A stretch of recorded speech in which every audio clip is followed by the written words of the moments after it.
Un stade Marcel Michelin qui, une nouvelle fois, est à guichet fermé. Vous voyez que tout le monde a sorti son petit tifo jaune pour accueillir les joueurs pour ce premier match de cette 24e journée de top 14.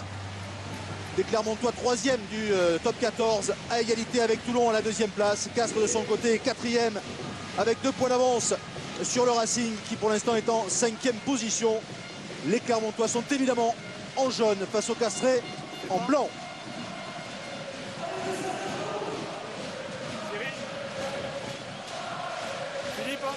Jérôme Garcès sera assisté de Cyril Lafont, Stéphane Pomarède à la vidéo, Philippe Bonnour. Comment? Oui.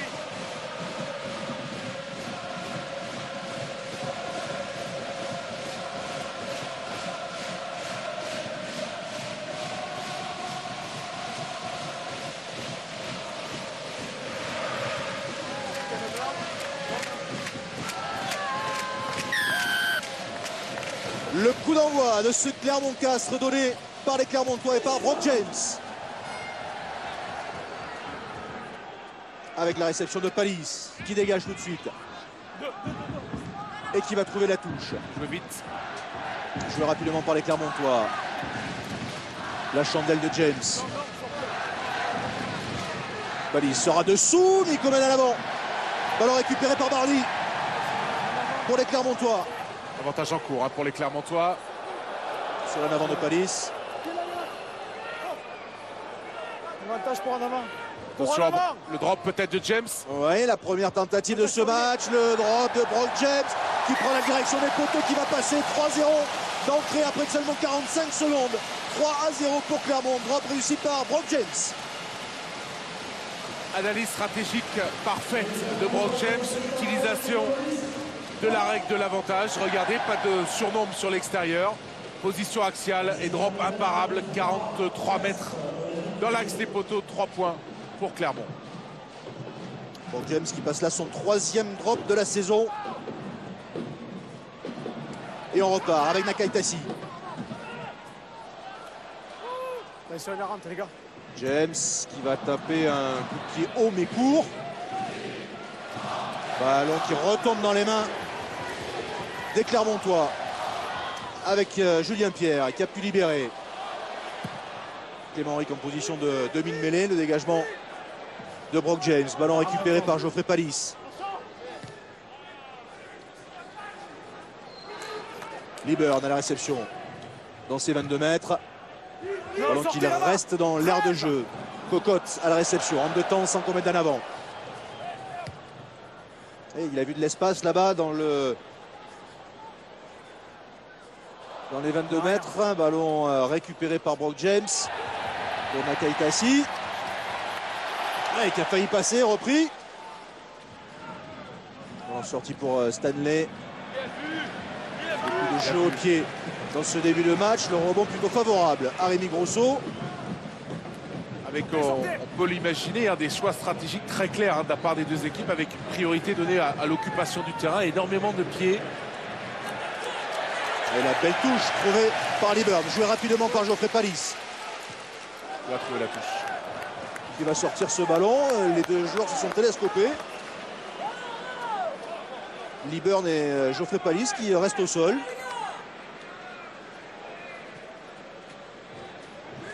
Voyons voir ce qui s'est passé. Ouais, Liburn qui a rien fait pour éviter Geoffrey Palis. Ouais, David Darry-Carrère demande la vidéo. Alors regardez, il monte au contre, on va peut-être le voir sur le ralenti et il sanctionne Liburn pour un coup d'épaule parce qu'au moment où il redescend, Liburn il a encore la possibilité, semble-t-il sur l'image, d'éviter Palis. Il faut qu'il arrête sa course, il continue sa course, il va rendre. Regardez sur le ralenti, voilà, le contre de Burn qui redescend et là, suivez le geste, vous voyez, il vient le percuter. Alors il semble appuyer un petit peu son geste qui entraîne cette pénalité. On n'a pas besoin, ok? Le joueur est relâché, il a bossé. Ok, relax. Regardez. Quand ils remettent en jeu, c'est le jeu au pied, ils ne reculent pas les mecs. Ok, je regarde. Petit message de Rémi Thalès au passage. Ouais. Oui, sur les remises en jeu. Rémi Thalès qui considère que les Clermontois n'ont pas l'effort de se remettre en jeu. Gabane qui n'a pas trouvé la touche. Sauvé par Morgan Parra avec Burn. Et la relance des Clermontois. Pour redresser. Ballon adressé à Nakaitasi, le crochet de Nakaitasi qui passe les bras pour retrouver Burn. Ça enchaîne avec Fofana.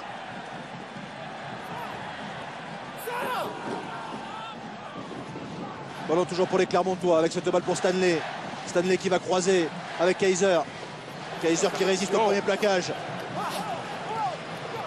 Il est assommé Sanson Oui. sur la percussion. Il se tient le bras gauche apparemment. James qui a croisé avec Chouli. C'est bon.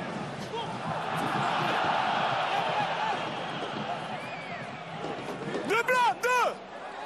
Ballon toujours pour les Clermontois.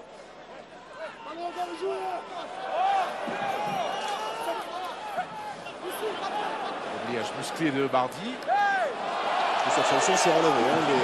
Il est en place aux abords du ruck. Avantage en cours pour une entrée sur le côté de face à Lélé. Et pénalité pour les Clermontois. Et voici à l'image face à Lélé. Les ballons qui ont du mal à sortir. Hein, donc du coup on vient avec beaucoup d'engagement et d'intensité comme ici face à Lélé pour essayer de récupérer les munitions. Et là il y a une entrée très claire sur le côté. Ça mène cette pénalité. Mais là-bas, vous la voulez pas? On voit la croisée avec la percussion de Benjamin Kaiser sur son coéquipier de l'équipe de France, Christophe Sanson, voilà, qui subit sur l'impact, qui va avoir un petit peu d'électricité dans le bras et puis se relever.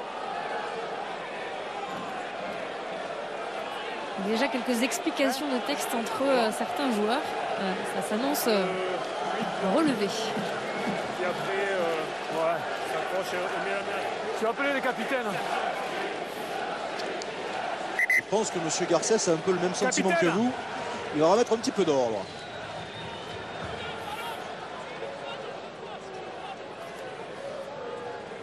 C'est un peu électrique là. Là, je suis obligé de sanctionner, d'accord? Et là, pareil. Donc demandez aux joueurs de se calmer. D'accord? Là, c'est le 8 blanc. Ici, là. Le 8 blanc. Je pense que c'était le 6. Oui, c'était face à Lélé, on l'a C'est vu pas très grave. sur le ralenti. Oui, mais il y a eu un geste derrière de D'accord, d'Anthony Là, Classen. voilà, d'Anthony Mais, Classen, je sais pas si tu m'as parlé, mais sûrement j'ai pas repéré entendu. par l'arbitre de touche. Et Brock James qui va trouver la touche dans les 22 mètres de Castres. Regardez le déblayage ici. Il y a une petite explication entre Bardi et C'est votre remarque, ok? Christophe Sanson. Ah oui, en se replaçant, la provocation de Classen sur Bardi. Alors la touche, on en parlait. Premier lancé pour Kaiser. Et pour les Clermontois. Sans problème pour Bardi qui peut donner un para. Nakaitasi qui a un petit peu glissé et qui est tombé du mauvais côté mais qui conserve ce ballon. Toujours envers les Clermontois. Ça enchaîne avec la croisée pour Burn. Même sens dans le fermé avec Chouli. Puis en haut. On va passer par le sol. Toujours pour les Auvergnats ce ballon. Brock James est placé pour attaquer cette balle hein, avec des avants autour de lui. Et voici James avec Stanley. Stanley qui attaque la ligne. Il est repris par Classen. Mais il progresse quand même. Ballon libéré proprement. On repart dans le fermé. Un surnombre. Aïe, aïe, aïe. Burn qui a fait tomber ce ballon. Grosso qui peut donner cette balle à Capo Ortega. Avantage en cours pour les Castrais. Avantage blanc encore, hein? La charge d'Herrera. Cocotte qui part dans le fermé avec ce ballon pour Cavallero qui perd la balle. Et on va revenir donc à un ballon en faveur de Castres. Il revient en première en avant, monsieur Garcès, Première en avant, considérant ici. que l'action n'a pas profité aux Castrés. On joue trop sous pression. Donc je reviens à la faute. Et on va pouvoir avoir peut-être un premier élément de réponse quant à la tenue en mêlée et des Castrés. Alors on prépare la première mêlée. Vous voyez Herrera hein, au premier plan, vous en a beaucoup parlé avant match. Qui est venu en tant que joker médical suite aux blessures de Karena Vionghi et de Pekrishvili. On voit la succession d'en avant, le jeu au contact de Grosso, la percussion de Capo Ortega. En avant jaune, mais les bleus blancs. Benson Stanley ici qui s'enfonce dans la défense de Castres, stoppé par un plaquage d'Anthony Classen. Ouais. La pelouse est parfaite. Hein. Ce Garcès a raison, la pelouse est parfaite. Un billard.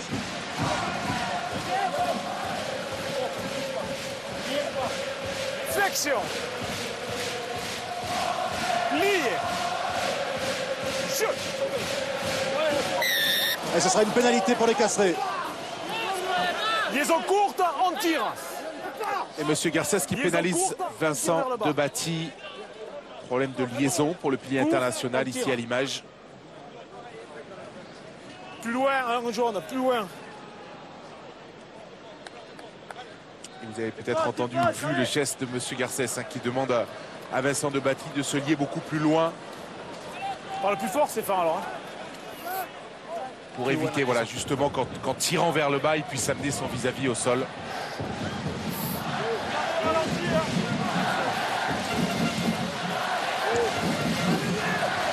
Lancé pour Mathieu Bonello. Et les Castrés qui conservent ce ballon. In extremis avec le jeu au pied de Thalès. La chandelle. Et Burn sous pression. Toujours impeccable sur les ballons aériens.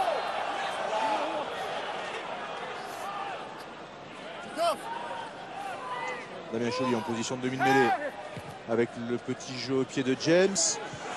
Cocotte qui récupère ce ballon. Une chandelle peut-être un peu longue, sans problème pour Morgan Parra qui réalise un arrêt de volée.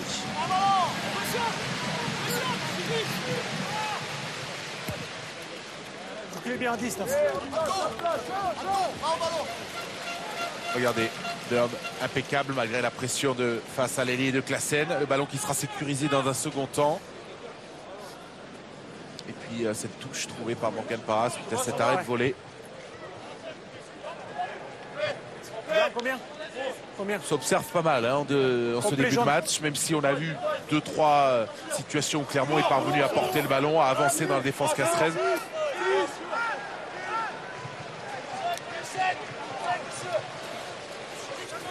Mise de balle de Capo Ortega. Casson. Attention, il est seul, conteste de Kaiser qui va être récompensé peut-être. Un petit peu isolé Classen, mais le ballon est toujours en valeur de Castres. Thalès. Il joue au pied. Ce sera un peu long. Donc, sans problème pour Nanaga qui lui aussi réalise un arrêt de volée. On a un peu l'impression que pour l'instant, on essaie toujours de se jauger, toujours ce round d'observation un petit peu. C'est ça. En tout cas, Castres donne vraiment beaucoup d'importance au jeu au pied, au jeu d'occupation avec des chandelles. On en a vu 2 consécutivement frappées par Rémi Thalès. On revoit le contest ici de Kaiser qui est quand même sur ses appuis, qui aurait peut-être pu être récompensé. Le soutien Castres légèrement en retard, mais qui parvient malgré tout à assurer la conservation du ballon. Non, bon, les gars. Un mot peut-être avec Franck Azéma. On disait qu'on a la sensation que les deux équipes se jaugent avec beaucoup de jeux au pied. C'est une des consignes pour entamer ce match. Non, c'est vrai d'avoir de l'alternance sur ce qu'on fait. Je pense qu'on est appliqué sur le début de match. C'est vrai que ça s'observe pas mal. Essayer d'avoir une emprise un peu au moins sur le territoire. On va voir si on est capable de les faire douter sur l'entame. Merci. Un lancement de jeu là pour les Castrés avec face à Lélé. Et il y aura une pénalité en faveur de Castres. 9 blancs. D'accord. Non, c'est pas tout le match. Je crois qu'il part avant. Mais pour l'instant, il y a beaucoup de choses à regarder avant ça. Beaucoup de communication entre les joueurs et Monsieur Garcès. Et la faute ici de Julien Bardi qui ne parvient pas à se sortir de la zone de libération du ballon. Oh, c'est bon ça.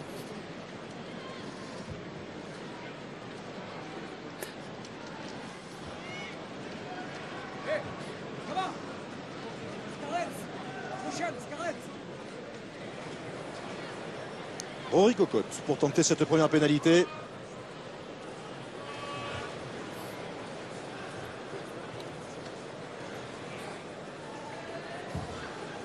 On le rappelle, un Castres qui est dans une situation un peu paradoxale. C'est-à-dire que si jamais ils réussissaient à s'imposer à Clermont, ils pourraient être leader du top 14 à l'issue de cette journée.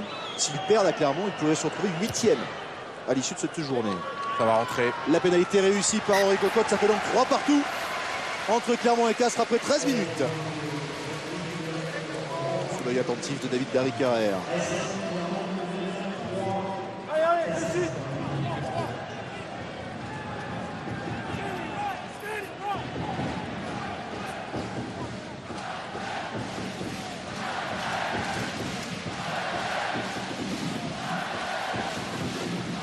Le renvoi de Brock James. Et Caballero qui a été gêné dans sa prise de balle mais qui n'a pas commis d'un avant. Le ballon est repris ensuite par Grosso qui essaie de remettre son équipe dans l'avancée. Très bon travail de Grosso. Le jeu au pied de Cocotte. Burn à la réception. Qui a évité tant bien que mal Cocotte qui est pris ensuite par Herrera. Ballon qui sort pour les Clermontois. James qui va écarter sur Fofana. Stanley. Petit coup de pied rasant. Sans problème pour Palis. Oh là, contré sur dégagement. Du coup, tout le monde est en jeu avec Klassen qui est à la réception de ce ballon. Ballon sorti par Palis. Ça fait rail hein, sur les rucks. Il y a très peu de ballons qui parviennent à sortir dans le bon tempo. On essaie de partir dans le fermé avec Bonello. Qui est peut-être un peu haut.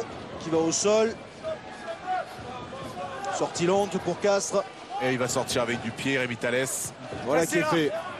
Long coup de pied dans le dos de James qui s'est bien replié.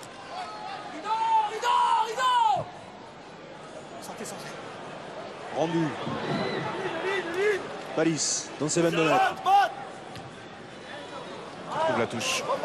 Et on va rester très légèrement dans la moitié de terrain des Castrés. Il y a de la tension. Ah, et tension, des équipes qui se découvrent finalement assez peu et on le voit encore sur cette image, on utilise beaucoup le pied. La petite alerte avec un contre, belle réaction de Klassen hein, qui, à partir du moment où le ballon est contré, n'est pas en situation de hors-jeu, donc peut continuer à jouer.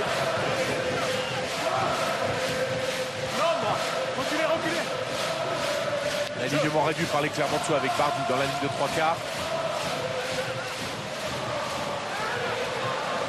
Attention à ce ballon. Il y a en avant. Hein. Ouais, en avant du pilier argentin Herrera. Pas d'avantage pour les jaunes, mais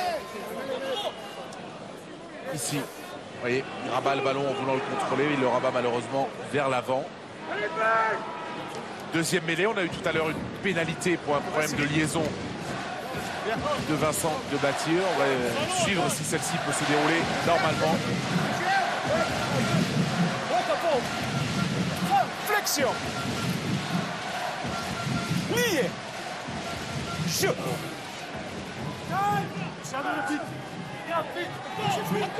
Fort des Castrés. Ouais, le ballon sorti par Choly avec James. Qui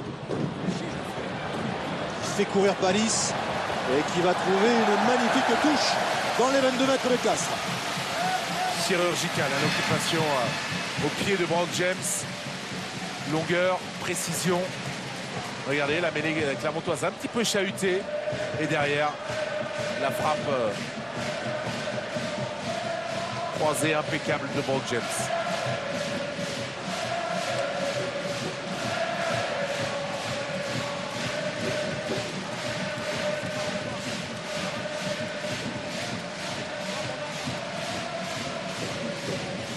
Le lancer pour Mathieu Bonello. Pour l'instant, pas de ballon perdu en touche. Non, on attend, non.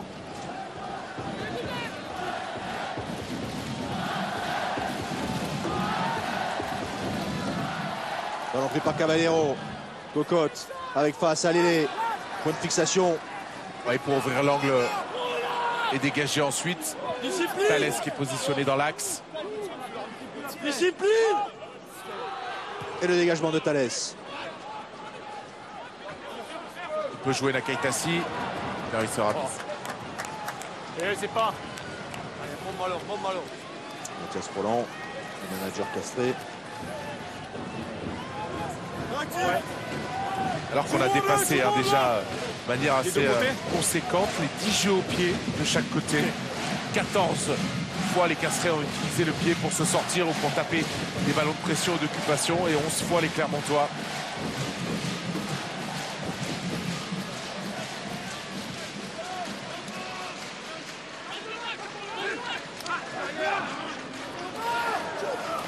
Et voilà le premier ballon volé.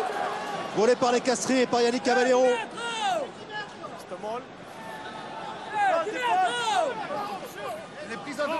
Ça sort pour Castres. Non, restez là-bas. Avec le jeu au pied de Thalès. Dans le dos de Nakaitasi. Il laisse le ballon dans l'air de jeu. Cocotte à la réception. Il va respecter les consignes. Lui aussi, il va renvoyer à son tour. Ils ne veulent vraiment lancer le jeu que lorsqu'ils se trouvent dans des situations intéressantes, c'est-à-dire dans la moitié de terrain adverse. Attention. Attention à la prise de risque des Brock James qui s'en sort très bien et qui va trouver la touche très légèrement dans la moitié de terrain de Castres. On voit bien la tactique. Castres cherche avec un jeu au pied long à rentrer dans la moitié de terrain adverse, mais pour le moment, parvient pas à avoir des lancements de jeu chez les Clermontois parce que Brock James, grâce à la longueur de son pied, les ressort systématiquement.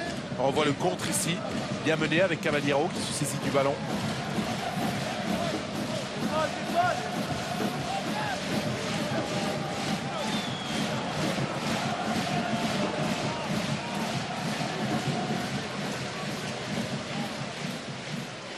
Attention à ce ballon, finalement pris par Capo Ortega.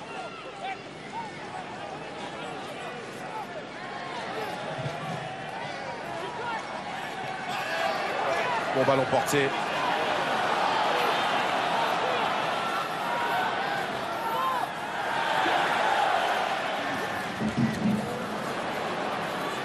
Cocotte. Toujours pour les Castrés. Au départ de face à Lélé. Et du mal pour Casse pour le moment à trouver de l'avancée sur ses points de percussion, peut-être ici. Il manque de rythme, des situations où on conteste beaucoup au niveau des rucks, des ballons lents. Et encore du pied pour Thalès, logique. Un petit coup de pied cette fois, sans problème pour Fofana. Attention à Wesley Fofana qui a essayé de trouver une brèche dans le premier rideau défensif castré, il a été pris. Mais clairement pas conserve ce ballon avec James. James qui écarte sur Stanley. Stanley qui va être poussé en touche.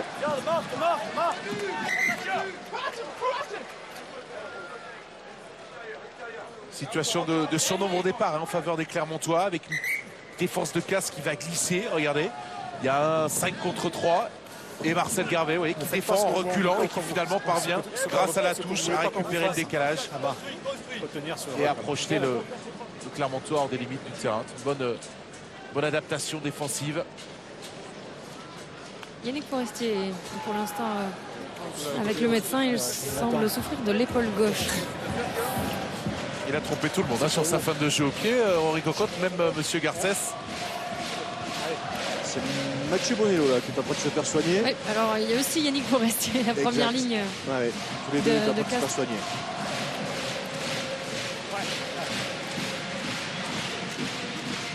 Match très équilibré avec l'occupation à peu près à 50-50. On sait que du côté castré, il y a des soucis en première ligne. Wiyongi blessé aux ischio-jambiers, Peikrishvili blessé à la voûte plantaire. Également Desroches, Martial blessé à l'épaule, Baye, Dulin qui a un petit souci au cou.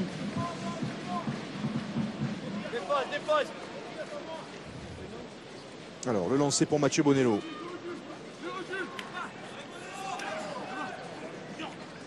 Sans problème. La prise de balle de Sanson. Avec le départ de Forestier. Cocotte qui tape une chandelle. Burn sera dessous. Impeccable, toujours pareil. Il va croiser avec Nakaïtassi. Nakaïtassi qui a réussi à échapper à un premier plaquage. Qui est pris ensuite. Avantage en cours pour Clermont. D'appui pour le joueur qui conteste côté castré. Avantage en cours. Allez, ça va sortir peut-être. Ouais, finalement, on va pas le jouer. Et on va revenir à la pénalité en faveur des Clermontois. On n'est plus sous les appuis, on bascule. Regardez, Nakaïtassi qui remonte le ballon, qui échappe à Caballero. Et Sanson ici, voilà, qui a un genou au sol, donc il n'est pas tout à fait sur ses appuis. Et qui malgré tout dispute le ballon. En 31, et après on voit. 31.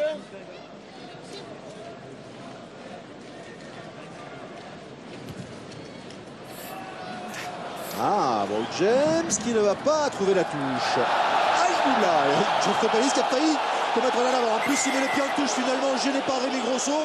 Petite mésentente, un petit coup de panique du côté castré. Et qui fait bien les affaires des Clermontois, qui avait manqué la touche au départ sur ce jeu au pied de James.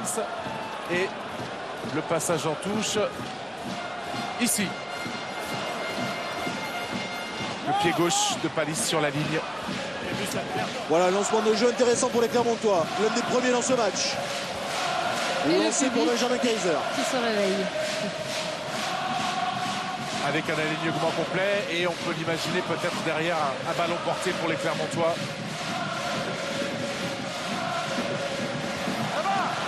Prise de balle de Cudmore. Et le ballon porté en suivant. Gardé par Bardi pour l'instant cette balle.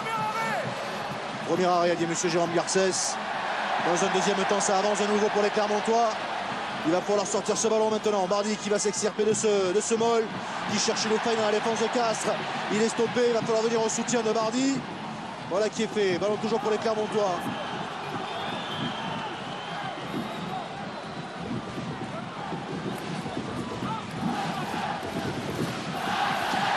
Pierre qui a relevé ce ballon. Il n'y a pas de couverture dans l'axe en second rideau côté Castres. Vous voyez la situation défensive. Peut-être un jeu au pied parce qu'on est très à plat côté Clermontois pour attaquer. Un petit coup de pied par-dessus. Et oui, Le voilà. Le ballon qui va finir dans les bras de Rémi Brosseau qui commence à l'avant. Ouais. Mais M. Garcès va revenir à une pénalité en faveur de Clermont. Sur le ballon porté. Un blanc. On passe par le sol. Et une situation ensuite de hors-jeu. Regardez, on n'est pas derrière les pieds du dernier participant. Vous voyez Forestier ici qui vient défendre sur Benjamin Kaiser. Et ensuite la lecture du jeu de Brock James qui tape par-dessus. C'était sans doute la meilleure chose à faire, mais on est quand même vigilant contre ces Castrets. Avec Grosso ici en couverture qui parvient de temps à aplatir. Tu considères que c'est toujours la même structure, ok?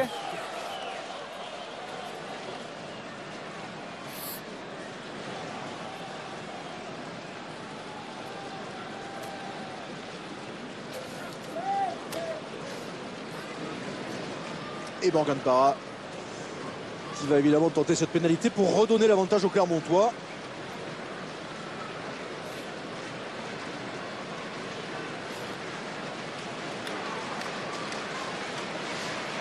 On sent quand même qu'on s'approche des phases finales et que là, pour ce genre de match, c'est avant tout essayer de ne pas commettre d'erreurs. Avant de prendre des risques, c'est surtout de ne pas commettre d'erreurs. On sent surtout, comme nous le confiaient certains joueurs avant le match, qu'aucune équipe aujourd'hui n'est encore à l'abri. C'est assez rare à ce niveau de la compétition. Morgan Parra, ça passe 6-3 pour Clermont alors qu'il reste un quart d'heure dans cette première période. Avec la fin de l'action et la pression de Fofana, l'en avant de Byrne et la conclusion, le ballon qui est aplati en deux temps. Le un blanc, par il est Grosso. il est devant. C'est lui qui plaque. Un petit mot avec David Darry-Carrère. On disait qu'il y avait beaucoup d'observations sur ce début de match, pas mal de jeux au pied, mais à ce jeu-là, on a la sensation que vous êtes un peu sous pression, un peu plus que Clermont. Oui, par rapport à leur jeu au pied, c'est sûr qu'ils sont meilleurs que nous en ce moment, c'est vrai. Donc ils occupent un peu mieux le terrain que nous. Maintenant, il faut absolument qu'on arrive à tenir le ballon un peu plus que ce qu'on le fait pour pouvoir être un peu plus dangereux. Chaque fois qu'on a essayé de le tenir, on n'a pas été trop mal. Maintenant, c'est un joli match pour l'instant avec beaucoup d'intensité. J'espère que ça va continuer comme ça. Merci. Attention là avec ce ballon récupéré par les Castres, c'est peut-être un bon ballon là pour le champion de France en titre avec face à Lélé qui avance. Ballon toujours pour Castres, même sens, Thalès. Lamora avec Grosso. Allez, première séquence des Castrets avec de l'avancée. Cocotte, il garde ce ballon, il a vu l'espace. Il est repris à 4 mètres de la ligne, il a pu libérer. Ballon récupéré par Bonello. Les Castrés à 2 mètres de la ligne d'en but des Clermontois. On va partir au ras dans un deuxième temps avec Lamora qui a été repoussé. Mais Castres toujours avec le ballon, l'avantage est terminé avec Garlet. Garlet stoppé à 1 mètre de la ligne. Ballon toujours Castré avec le plongeon et l'essai. Et c'est pour Castres le premier essai de ce match. À 13 minutes de la fin de cette première période. Ce sont les champions de France qui ont trouvé l'ouverture. Oui, sur C'est juste confirmé, mais pour moi, il y a essai. sa seule initiative. Il va y avoir quand même une confirmation demandée à Philippe Bonnour, l'arbitre vidéo par M. Garcès. Une raison pour ne pas accorder l'essai. C'est Capo Ortega, Rodrigo Capo Ortega qui a plongé dans l'embut.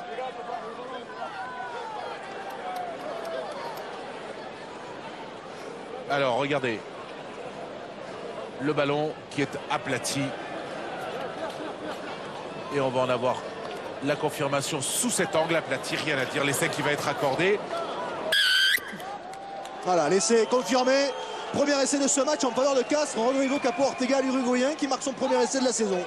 Ouais, première incursion castraise avec des temps de jeu derrière dans les 22 mètres clermontois. Au départ, je crois que c'est Christophe Sanson qui a récupéré ce ballon. Voilà, absolument, on part de ce turnover ici, sur la ligne des 22 mètres de Clermont, face à Lélé qui va toucher le ballon par 2 fois. Et ensuite, avec une action où il y a eu pas mal de sorties de balles rapides, ce qui a permis à Castres d'avancer. La faille qui est trouvée ici en force par Capo Ortega.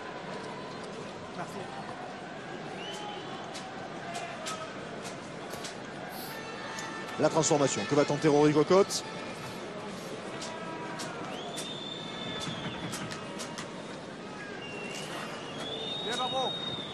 Ça a jeté un petit coup de froid sur le stade Marcel Michelin.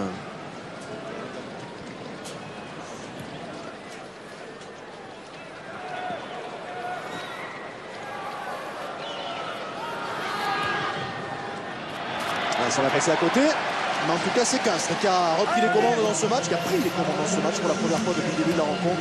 Et qui mène 8-6 sur la pelouse des Clermontois alors qu'il reste 12 minutes dans cette première période.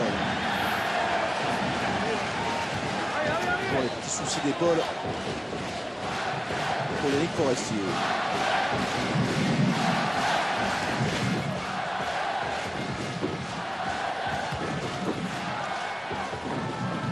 Le renvoi de James.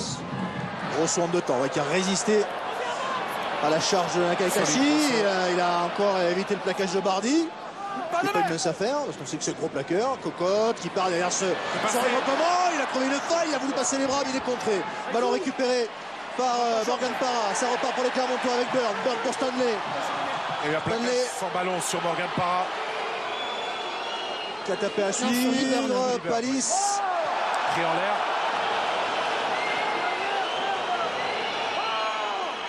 Et ballon pour les Clermontois. Ça sort pour James qui joue au pied. Il va falloir que le placement soit solide. Il n'a pas pu prendre ce ballon, pas d'avant. Ballon voléié. Récupéré finalement par Grosso. Et Grosso qui dégage comme il peut dans l'axe. Mais ça va être un nouveau ballon pour les Clermontois. Avec Brock James. Brock James qui cherche une solution. Qui va taper une chandelle. Ballon. Et pas sorti de la zone des 10 mètres côté Clermont. Rendu au Castres avec une pénalité.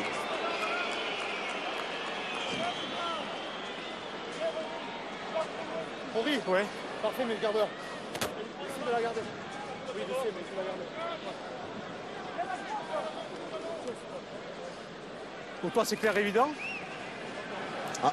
C'est le plaquage, c'est le plaquage sur Burn tout à l'heure. Ouais, il y a un appel de l'arbitre assistant, donc.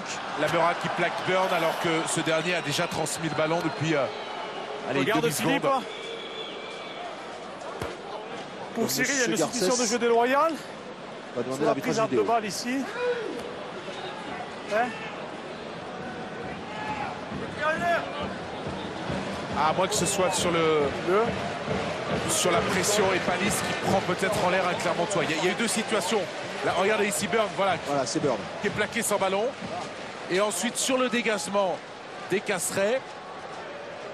Ici, regardez Palis qui va aller en pression sur Morgan Parra. Et ouais, non, là il n'y a rien de. Il s'arrête là-dessus. C'est plus sur le plaquage sans ballon. Plus sur le plaquage sans ballon sur Liburn, effectivement. Non, mais il veut regarder autre chose. Hein, voilà. Sur la sortie, regardez. tu vois, toi, Burn Philippe, qui ça va transmettre le ballon. Ah, mais là, ouais. Et la Meura qui le prend, voilà, dans un second temps à vide. Là, c'est bien. Ouais, Jérôme Garcès est plutôt d'accord avec son arbitre assistant. Donc il va y avoir une pénalité. Au minimum. Non, c'est bon. En fait, on ne voulait pas voir le ballon en l'air parce que pour moi, ça me paraissait clair et évident. Mais Cyril, il avait un doute sur le joueur 12 qui est plaqué après. Ah, mais après pas sur le ballon. Non, pas sur le ballon. D'accord. Bien, Cyril. Donc ça sera une pénalité pour Clermont. Le problème, c'est qu'elle n'est pas du tout au bon endroit. C'est pas là qu'il est plaqué, Burn. Il est plaqué, allez, une bonne dizaine de mètres à l'intérieur du terrain. Bon, ça change pas grand-chose puisque semble-t-il les Clermontois ne voulaient pas la tenter. Ils vont pouvoir approcher au pied. À la limite, ça les arrange plus puisque James se rapproche ainsi de la touche.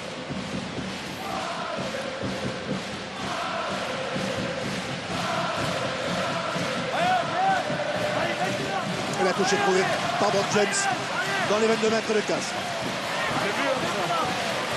Voilà encore un lancement intéressant pour les Clermontois qui tout à l'heure, sur un ballon de portée, ont obtenu une pénalité pour passer 3 points. Ils n'étaient pas très loin de marquer un essai.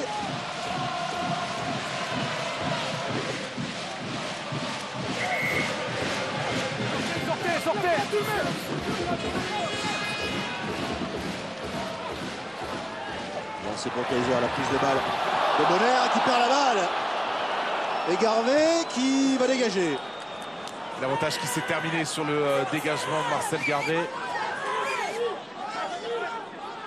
Burn de ses 22 mètres qui va trouver une petite touche. On va rester dans la moitié de terrain des Clermontois. Dans un angle fermé, on revoit la prise de balle et dans un second temps, vous voyez le ballon qui va échapper aux mains clermontoises.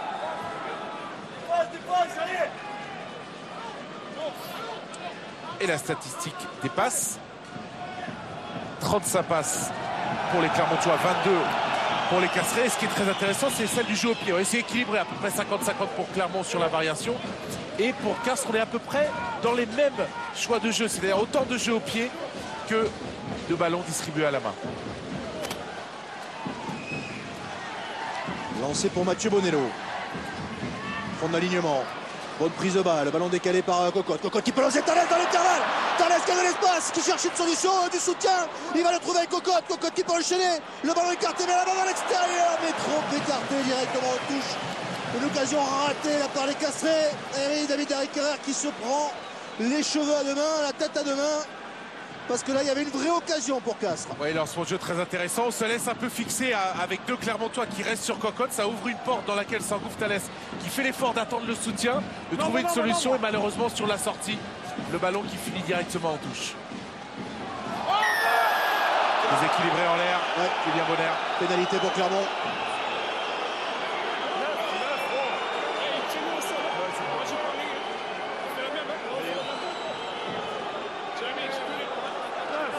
Il y a un drapeau qui s'est tendu du côté de l'arbitre de touche. Faute de Christophe Sanson. Ça reste électrique. Le premier roue, blanc, Et je pense que derrière, Claude Mort est allé lui expliquer 2-3 petits trucs. Au sol.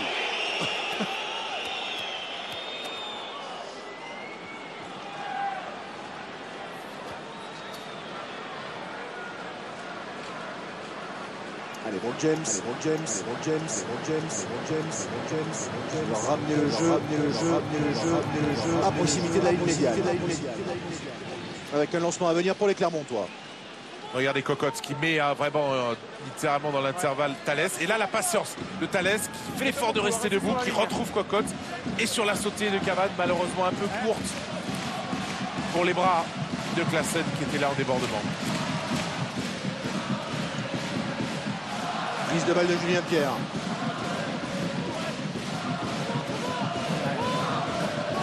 Voilà, relevé par Kaiser. On enchaînera du côté clermontois. Et il va y avoir le jeu au pied de Brock James. Si le ballon sort, il va être fait. C'est même Para qui va s'en charger. Geoffrey Palis qui se précipite. Belle prise de balle. Il est bloqué en haut par Bardi. C'est un molle, donc il va falloir que les Casserets sortent ce ballon. Il est récupéré peut-être par un Clermontois. Oui, ballon récupéré par les Auvergnats. C'est peut-être un bon ballon là pour les Clermontois. Avec ce ballon écarté. La charge de Chouli. Ça repart dans l'autre sens avec James.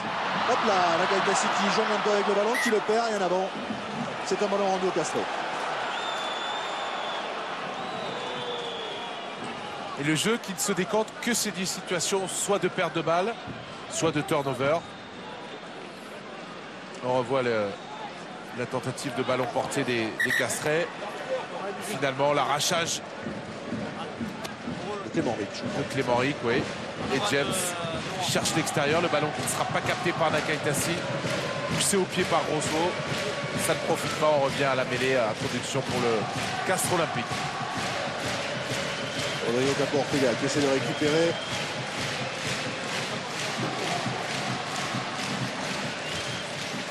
Il y a des anciens de cette équipe, le plus ancien très certainement.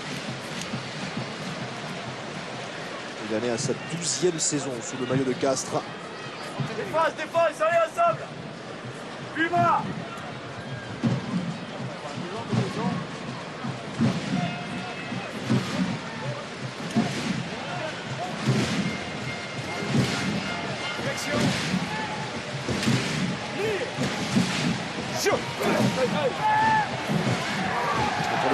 Avec l'effort des Clermontois, la mêlée qui tourne, ballon récupéré par Choly, qui va s'échapper dans la ligne de touche, il rentre dans les 22 mètres, il bascule. Rémi Grosso conserve ce ballon, toujours pour les Clermontois, ça sort avec Kaiser. En jeu et un avantage en cours pour les Clermontois. Kaiser qui est pris. Ballon libéré, on va partir dans le fermé avec Para pour Choly. Fantasme de cocotte, si on est sur la situation d'avantage. Et pénalité pour Clermont.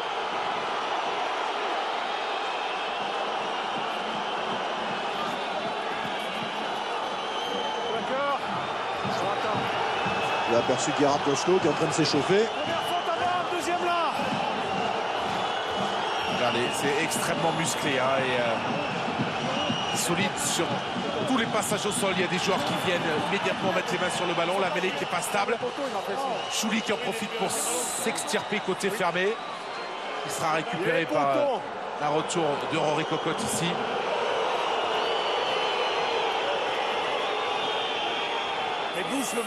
C'est Julien Vardy qui devrait sortir apparemment sur blessure. Fais le changement doucement.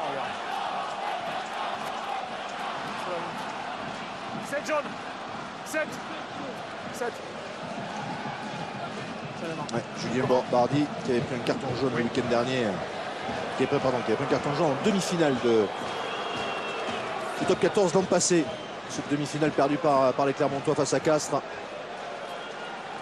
Remplacé donc par Gerhard Oslo. La pénalité que va tenter Morgan Para.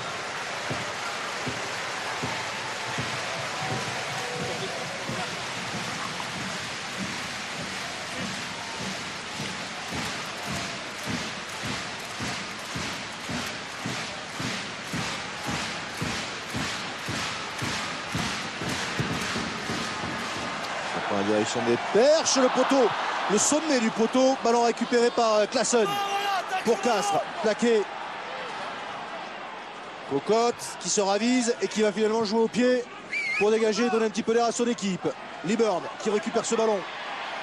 Burn qui va réattaquer la défense castraise. C'est ramassé Oslo qui n'est pas pris, qui a pu se relever, qui insiste, la Chistera poussée au pied par Nalaga, c'est un petit peu n'importe quoi et ça retombe dans les mains des Castres. Il y a un surnombre. Ah oui, mais Forestier, Herrera, pardon, il va tout droit. Ouais, mais il va libérer néanmoins son ballon. On n'est pas complètement replacé, peut-être côté Clermontois, voilà qui est fait avec Thalès. Thalès qui n'a pas voulu continuer même sens, il revient sur Caballero. Caballero qui tape à suivre, mais directement dans les bras des Clermontois. Nakaitasi, Stanley, Joly qui perd la balle. Et ça sera une pénalité en faveur de Castres. Oui, parce qu'on vient sur le côté pour déblayer chez les Clermontois avec juste avant la mi-temps. Pénalité qui pourrait permettre à Castres d'accroître un petit peu son avance. Et le plaquage qui fait perdre le contrôle du ballon au deuxième ligne Clermontois Cudmore et ensuite l'entrée sur le côté.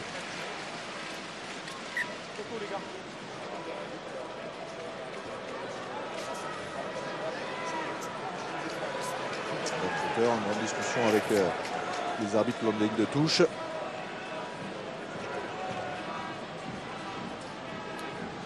Statistique d'occupation. Clermont qui creuse un petit peu son avance en fin de match, mais jusqu'à la 35e minute, ça a été très très équilibré. Il lâche pas. Idem pour la possession. le requin est formé. Et Rory Cocotte, lui, pendant qu'on est en train de soigner l'œil de Damien Chouli, qui va tenter cette pénalité. Est-ce que Castres est la vraie bête noire des Clermontois? Il faut rappeler que Castres, sur les 10 dernières saisons, est venu s'imposer 3 fois ici à Marcel Michelin. Aucune autre équipe n'a fait mieux. Et puis on se rappelle aussi que Clermont n'a plus gagné à Castres depuis 38 ans. Alors est-ce que Castres est la bête noire des Clermontois? Pour éviter le turnover. On le saura dans 40 minutes. Pardon, une petite blessure pour l'instant sur le coup de droit de face à Lélé à surveiller parce qu'il grimace drôlement. Peut-être qu'il ne reviendra pas. On surveillera ça après la pause.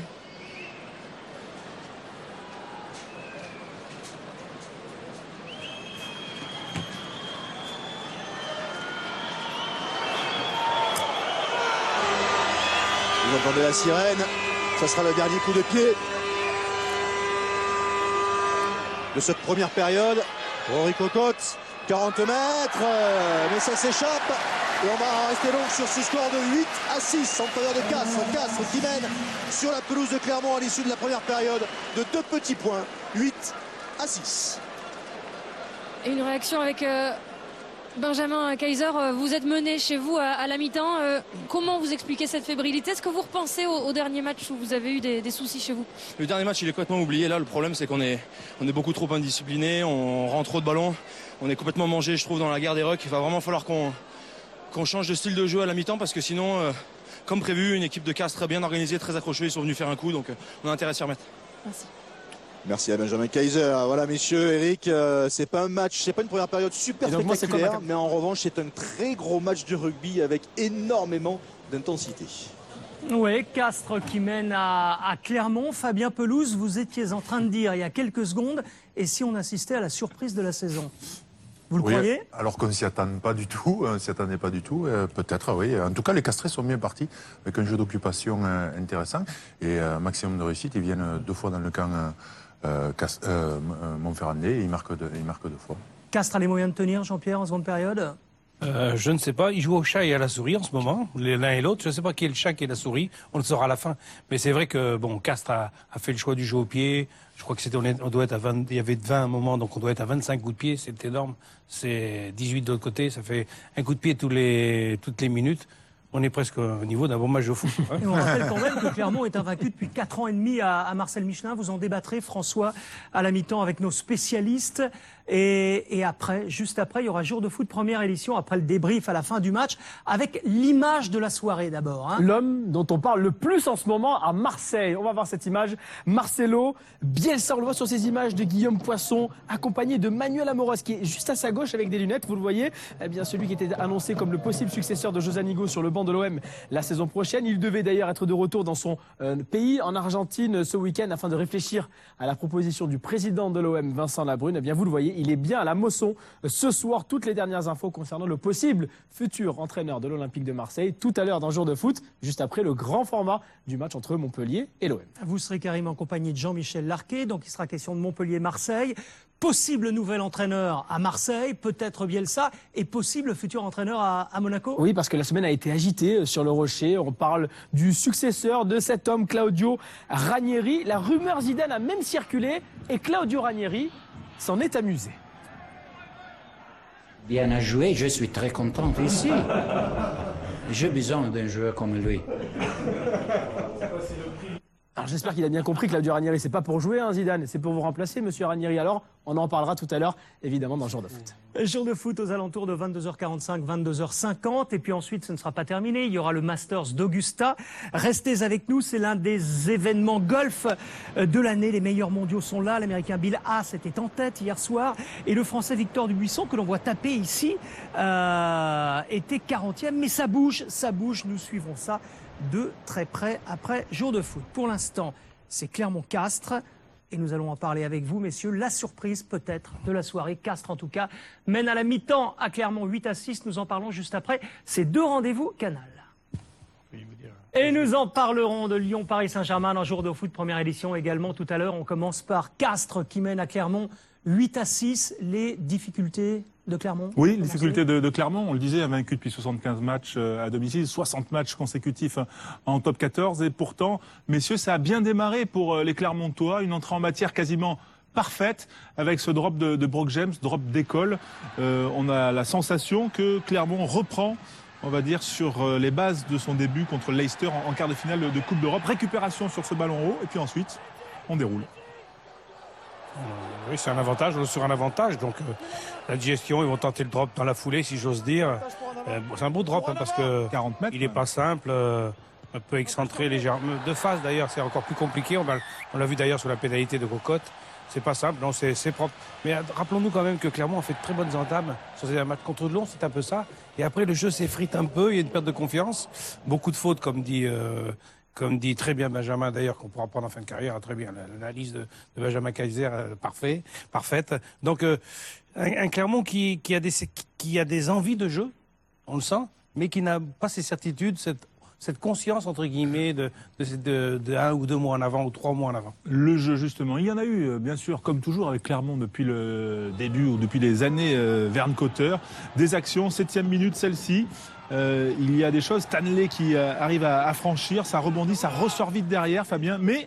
Ah oui, des petites maladresses. Ici, Lee Burnet qui fait ça un petit en avant.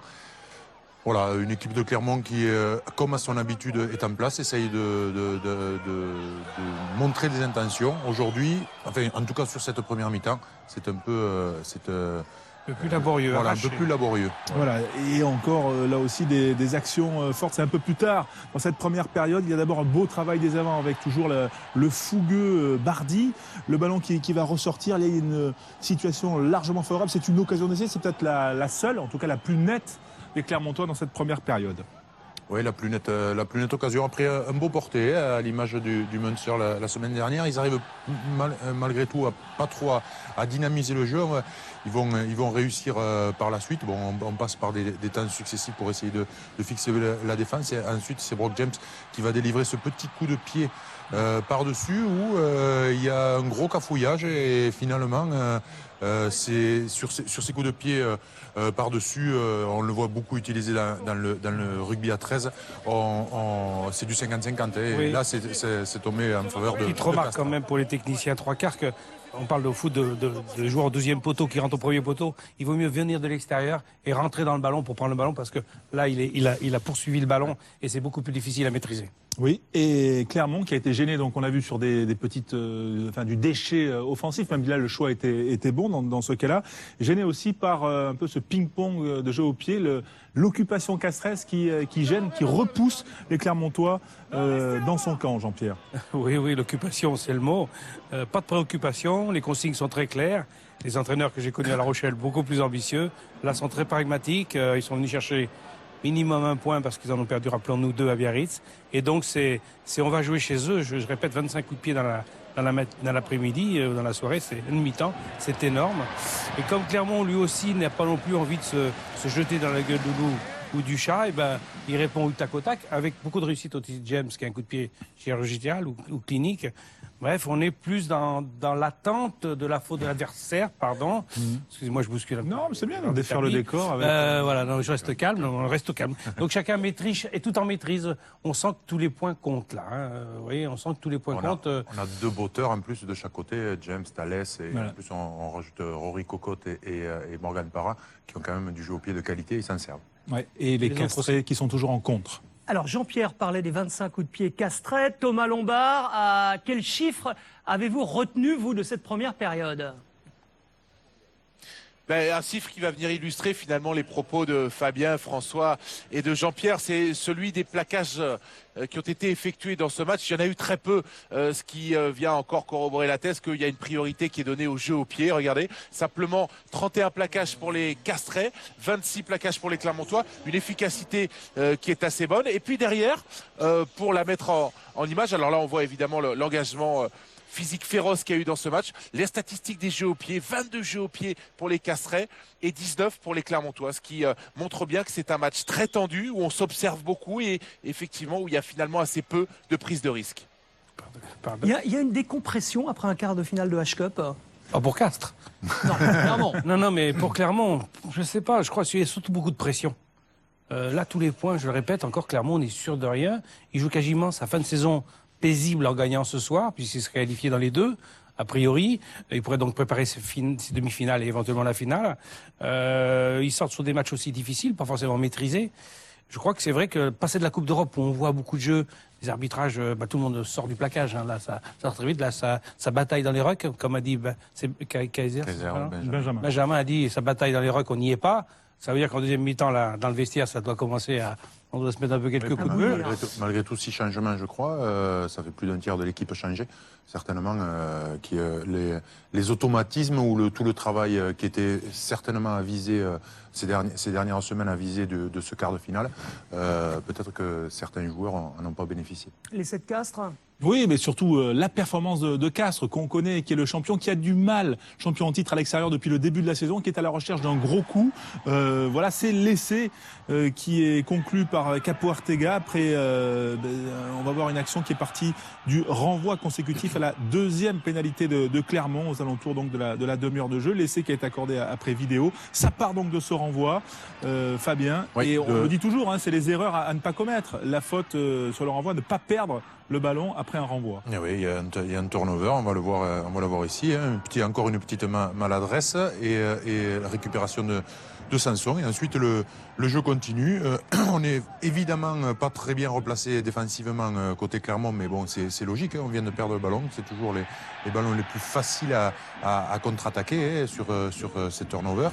Et ensuite, le jeu va s'enchaîner jusqu'à l'autre aile et cette succession de pick and go qui va aboutir à l'essai. On voit que les Castrés se mobilisent assez peu sur les rucks. Ils arrivent à sortir à deux les ballons et ensuite voilà, c'est une succession. Et sur la première vraie incursion de ces mêmes Castrés dans le camp montferrandais. Ah, c'est du pragmatisme. Ouais, c'est du pragmatisme et Cocotte va trouver une petite ouverture. Il s'en faut de peu pour qu'il aille marquer tout seul. Peu de réussite aussi sur 2 ballons. Par exemple, James a failli le récupérer et il l'a redonné en avant. Là, c'est pareil. Mais n'oublions pas quand même que je crois que Castres est venu 4 fois dans le camp de l'ASM. Un essai, une occasion d'essai vendangé aussi, et 2 pénalités. Ouais. Bref, c'est quasiment pas du 100%, puisqu'ils auraient un essai de plus, et puis une pénalité de plus, mais ils sont comme dans le rugby pourcentage, hein, ils sont pas venus pour faire des sparring partenaires à l'ASM, et les assimistes, pour l'instant, ils réussissent. Et c'est non transformé, 8-6, et puis peut-être, effectivement, il y avait une occasion en or, après un lancement de jeu très propre sur une touche, voilà, à la demi-heure, là encore, quelques minutes plus tard, Thalès, là. Avec une montée aléatoire, des Clermontois qui laisse un trou béant pour Thalès. Et ensuite, Cocotte Thalès arrive à transmettre à Cocotte, qui transmet à Cabane. Et malheureusement, pour les Castrés, Cabane manque complètement sa passe, alors que le surnombre était quand même assez évident. Okay. Voilà, et il y a un joueur qui décroche en avant, hein, c'est aussi dangereux que quand on ne monte pas. Voilà, c'est Bardi qui sort de la ligne, on va le voir. Non, c'est James, pardon, qui sort de la ligne par rapport à Bardi et qui laisse un trou énorme. Hein, mais à ce niveau-là, c'est même... et pour Clermont, c'est assez rare, qui généralement, sur les lancements de jeu, a plutôt une défense assez hermétique. Oui. Un problème de communication Oui, je pense de communication, de relation en fait entre Bardi et James. Il y en a un qui monte, l'autre qui s'arrête. Il ne s'apprécie pas, quoi. C'est ça ce que vous voulez dire. Non, pas du tout. De communication, peut-être. Je crois que James veut monter très vite pour peut-être éviter que ça parte à l'extérieur sur une redoublée. Et en fin de compte, il crée la... Je pense que c'est plus une erreur, problème de communication depuis le temps qu'ils jouent ensemble. Oui. Voilà, par contre, là, la passe, c'est sûr que c'est pas la... Pas une erreur de... Les joueurs reviennent sur la pelouse. Alors on va repartir du côté de Clermont, rejoindre Philippe Groussard, Thomas Lombard, Isabelle Iturburu. Va-t-on, messieurs, dames, assister à l'exploit de la saison, comme le disait Fabien Pelouse tout à l'heure? C'est la grande question, effectivement, de cette seconde période. On a revu des Castrés encore plus motivés sortir de leur vestiaire. J'attends de voir quand même les premières minutes de Clermont. Est-ce que Clermont va mettre une énorme pression aux Castrés pour reprendre le score et faire reculer un peu plus les Castrés? On va voir ce qui va se passer dans ces premières minutes. Ce sont les Castrés qui vont donner le coup d'envoi de cette seconde période. Castres qui mène sur la pelouse de Clermont de 2 petits points, 8-6.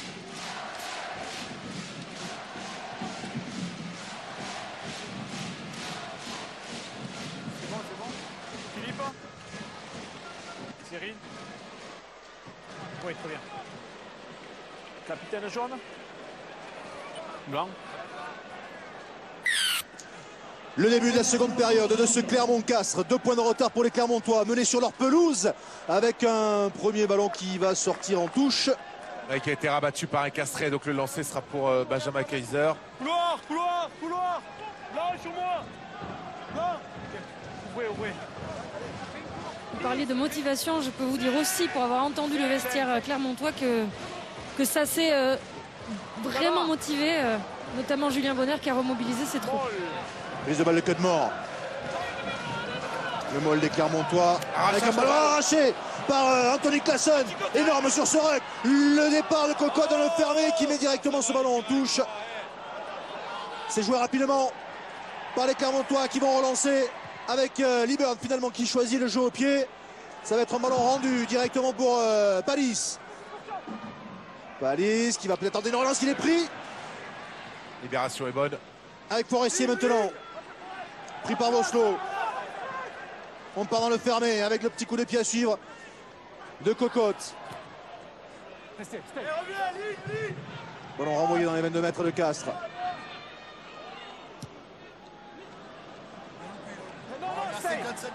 Morgan part à la réception de ce coup de pied avec Brock James. Brock James qui croise avec Fofana. Fofana qui évite un premier plaquage, qui avance et qui remet son équipe dans le bon sens. James avec Nakaitasi, le coup de pied à suivre, rasant qui va aller en touche à hauteur de la ligne des 22 mètres de Castres. Bonne redisposition défensive des Castrais qui se replace très vite. On revoit le départ de l'action avec le ballon porté, l'arrachage d'Anthony Classen. Cocotte qui va taper par-dessus, qui sera stoppé.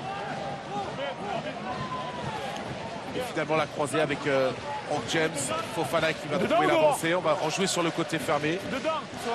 Et Nakaitasi à l'équilibre qui va choisir le pied pour récupérer un peu de terrain et de profondeur dans le camp Castrais. Combien 4. Non. Les coachs Castrais qui regardent ça attentivement évidemment. Lancé important pour Mathieu Bonello. Ouais, alignement à 4. Bonne prise de balle de Christophe Sanson.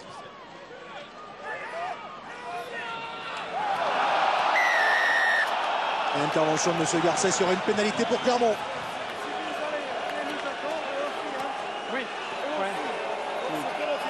Avec une entrée sur le côté. C'est la deuxième fois qu'il est pris sur ce genre de faute face à Lélé. Regardez, il arrive ici sur la gauche de l'écran. Vous voyez, il vient balayer sans ballon Morgan Parra. Il va y avoir un changement en première ligne pour Clermont, changement de pilier gauche. Vincent Delati va céder sa place à Raphaël Chaume. Fais-le. Statistique des pénalités. Une pénalité déjà concédée par les Castrais. Oui. Moi je veux monter aussi. Pas de problème, je fais pareil avec eux.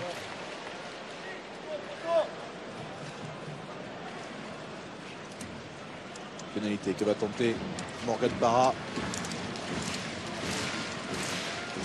Pour redonner l'avantage au Clermontois. Sur sa dernière tentative, il avait trouvé le poteau.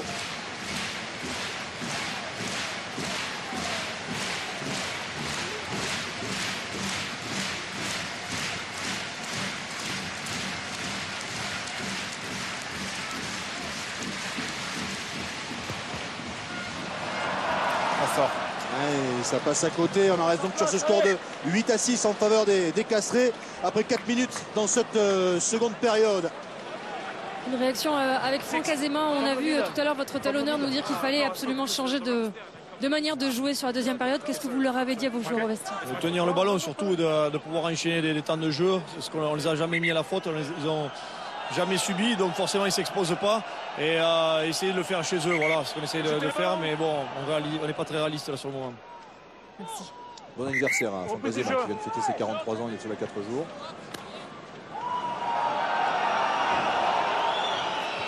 Le renvoi de Thalès. James à la réception. La chandelle. Ça va être un ballon compliqué à prendre. Bien pris par Geoffrey Palis. Impeccable. Ça sort pour les Castrais. avec Thalès qui va écarter son Grosso qui a pu contrôler ce ballon. Et il la passe légèrement dans le dos à destination de Grosso qui commettra un en avant. Le choix laissé parce que le ballon va finir en touche. Donc touche ou mêlée. Monsieur Garcès qui laisse le choix au Clermontois pour le moment. Et c'est la touche qui est finalement choisie par les Clermontois.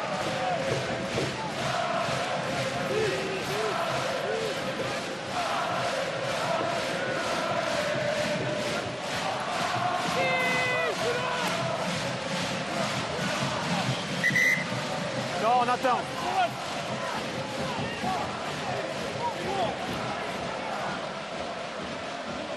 Lancé pour Benjamin Kaiser. Ballon bien pris par Bonner. Qui sort sur haute balle, sous pression. Tara qui va être gêné par Bonello, pris par Sanson. Le ballon toujours pour les Auvergnats. Le départ de Julien Pierre.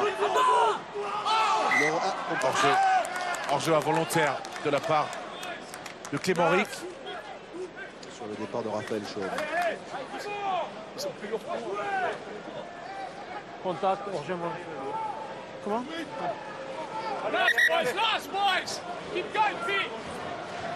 Mathieu Bonello qui est en train de se faire soigner. Et on reprend sa place. C'est juste un coup. Regardez la percussion. Eric avec son numéro 3 sur la gauche de l'écran. Vous voyez qui vient gêner Rory Cocotte. Il veut défendre sur le porteur de balle clermontois. Hors-jeu volontaire, Mané. Mêlée, introduction pour Rory Cocotte. De l'inquiétude dans le regard des supporters clermontois. Bouge pas. Flexion. Lié. Jeu. Ça va au sol. Non, je veux une longue liaison. Liaison courte, je veux pas. Yeah, good mind and angle. On va chercher loin. On parle en espagnol. Les Argentins parlent très bien anglais. Lié. Jeu.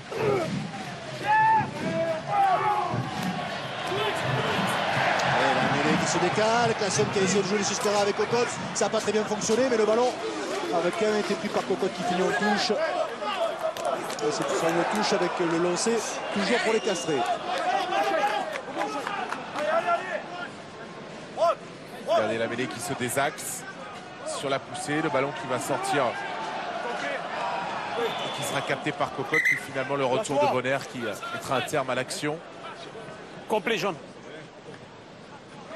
Et vous voyez peut-être sur les images le changement de talonneur justement pour cette touche et Brice Mac qui est entré à la place de Mathieu Bonello. Vous disiez toucher un peu au visage et je pense usé par cette première période.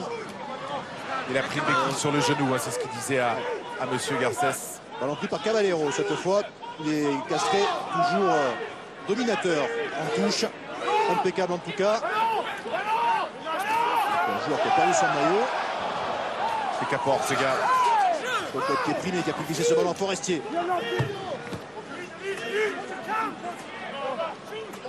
Salilé a du mal à se relever. Finalement, il va reprendre sa place.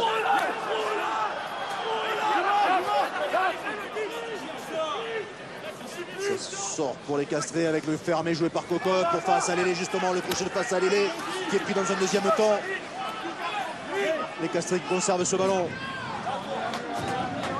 avec Herrera. Attention, passe isolée, il faut venir au soutien. Conteste.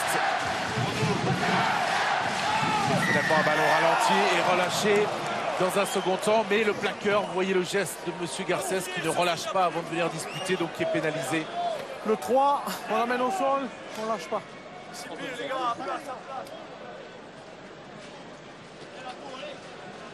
ses appuis, 2 fois.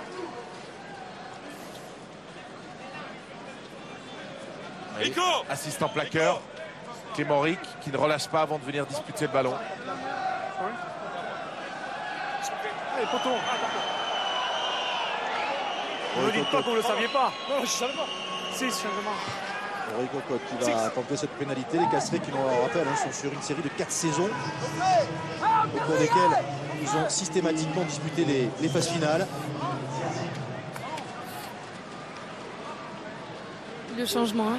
On arrière-plan, vous l'avez vu, c'était prévu face à Lélé, blessé légèrement au bras, qui laisse sa place à Ibrahim Diarra. Face à Lélé qui était titulaire au poste de 3e ligne L, seulement pour la 2e fois de la saison en top 14. Plus habituellement 2e ligne.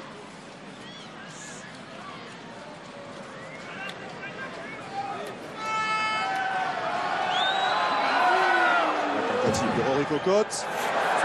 Ça va passer assez largement à côté. Toujours ce score de 8-6. Des buteurs qui ratent quelques coups de pied, même si ce n'était pas facile. Toujours cette bonne avance pour Castres. Après 10 minutes dans cette seconde période. Et la première ligne clermontoise totalement changée après l'arrivée de Raphaël Chom il y a quelques minutes. C'est Di Paolo et Zirakashvili qui remplacent Kaiser et Rick. Benjamin Kaiser qui a fait une saison sous le maillot de Castres lors de la saison 2010-2011 avant d'arriver à Clermont. Zirakashvili qui est entré en jeu, qui était incertain pour ce match, légèrement touché au sternum. Classen à la réception de ce renvoi. Qui sort pour Thalès. Thalès, la Chistera pour Cocotte. C'est compliqué, mais le ballon est conservé par les Castrés avec Cabane qui va décider de jouer au pied.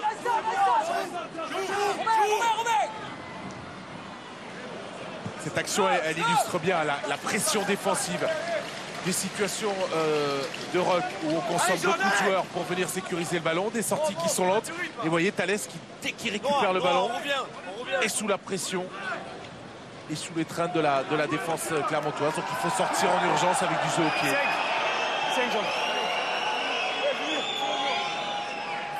Premier lancé pour Brice Mac.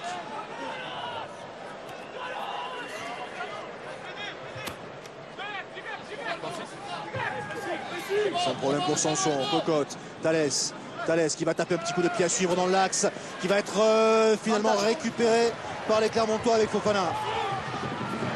Avec un avantage en cours, un point en avant. Attention rapidement, James qui croise avec Stanley. Stanley qui a donné un para, mais on va revenir à l'en avant avec une mêlée à venir, introduction pour Clermont. Pas d'avantage pour les joueurs, on est sous pression. Mêlée. Et il voit un en avant, monsieur Garcès, ici, sans doute, avec Romain Cabane qui est à la lutte avec Wesley Fofana pour récupérer cette passe au pied par-dessus de Rémi Thalès. Pas évident de discerner l'en avant sur ce ralenti. Et la situation de surnombre avec une défense inversée de la part d'Anthony Classen qui empêche les Clermontois d'aller jouer sur l'extérieur. Donc la situation qui n'est pas favorable, on revient à l'avantage.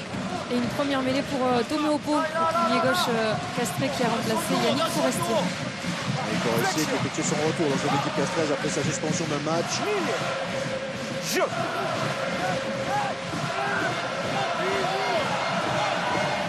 Ballon conservé par les Clermontois. Avantage pour Clermont sur la mêlée. James avec Fofana qui est repris. Et on va revenir à la pénalité en faveur des Clermontois. C'est Herrera qui est sanctionné. Problème de liaison.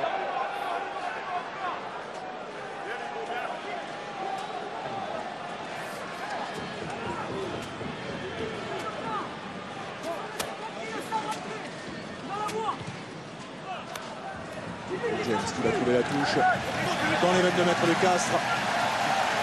Avec le lancer à venir, un lancement de jeu intéressant pour les Clermontois. Passer avec de la glace autour de son avant-bras. Il y a quelques bobos quand même chez les Castrés qui ont laissé leur place. Et l'épaule gauche pour Yannick Forestier aussi. Et Marcel Michelin qui pousse, qui sent que son équipe a besoin de soutien pour aller chercher une 76e victoire à domicile. Kenmore qui a pris ce ballon, la transmission n'est pas très bien assurée. Para avec Voslo. Non, c'est un rock derrière. Bon, toujours pour les Clermontois, il y a que des positions de hors-jeu dans la défense des Castrés, mais c'est bien fait avec le retour intérieur sur Nakai Tassi qui a failli passer, qui a repris l'extrémiste par Cabane. Ballon qui sort pour les Auvergnats, Para qui avait trouvé une petite brèche. On est à 5 mètres de la ligne dans le but décastré. Cudmore qui a relevé ce ballon.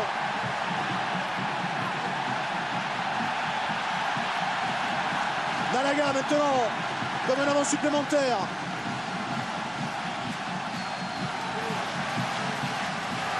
Di Paolo, Di Paola. On s'approche de la ligne en but décastré. Avec une grosse épreuve de force, hein, et les Clermontois qui progressent sur les points d'impact.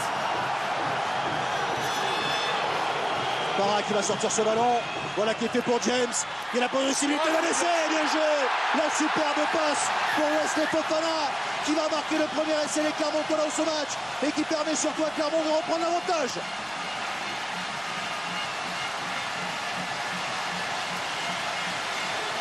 Le décalage sur la passe et la précision technique. Hein. On va voir tout ça sur le ralenti. Regardez, Fofana qui va ici se décaler. Il a même presque pas besoin de se décaler. Il est dans l'intervalle.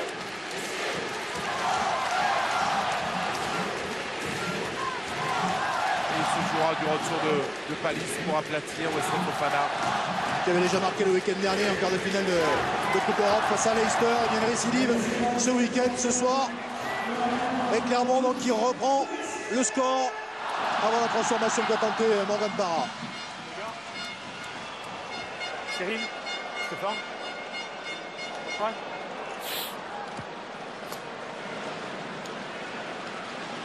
Philippe. Allez, non, à place.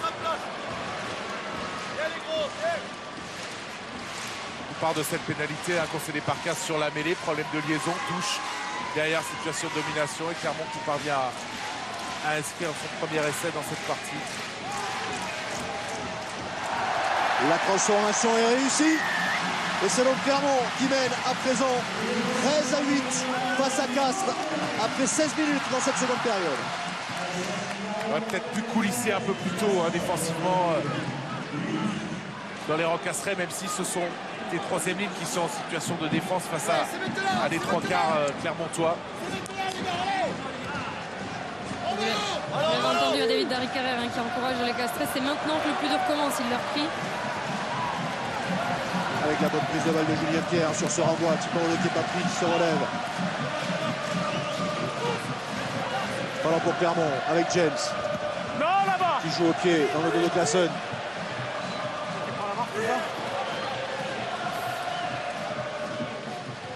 Le dégagement de Palis. Non, 4 blancs. Qui va trouver la touche à proximité des 22 mètres de Clermont. Alors cet essai clermontois, il va peut-être obliger les Casserais à prendre un peu plus de risques et à donner une priorité un peu plus importante hein, au jeu à la main.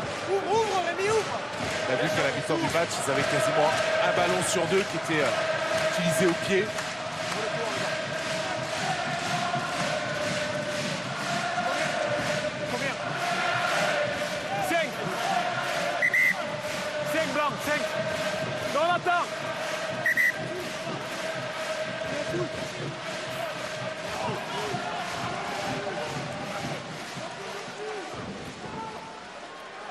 Bon, c'est pour Paolo, la prise de balle compliquée mais bien effectuée par Cudmore. Le pied de Para en pression. Grosso, la réception de ce ballon qui a pu donner, c'est bien fait à Thalès, qui a peut-être des possibilités. Lamora avec Caban, Caban pour Garvey. Garvey le crochet, il va pas pouvoir éviter Nalaga. On va faire appel à la vidéo après. Ça ressort pour les Casserets. Le plaquage, plaquage limite de Nalaga sur Marcel Garvey. Il y aura un retour à la vidéo. Et une pénalité pour Castres. On ne sort pas assez vite de la zone plaqueur plaqué côté Clermont. On va le regarder, mais la faute la plus avantageuse pour les Blancs sera ici, ok? Tu veux juste voir? Tu veux juste voir? Chaque fois qu'ils nous mettent la main sur la gueule. Ouais.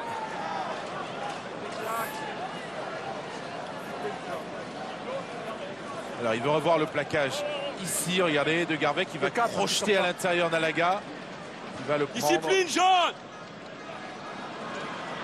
Le plaquage n'est pas forcément haut. Le problème, c'est qu'il n'est pas les deux bras. C'est le seul reproche qu'on pourrait lui faire. n'ayez pas peur. Non, pour moi, il n'y a pas... Le 4 qui sort pas.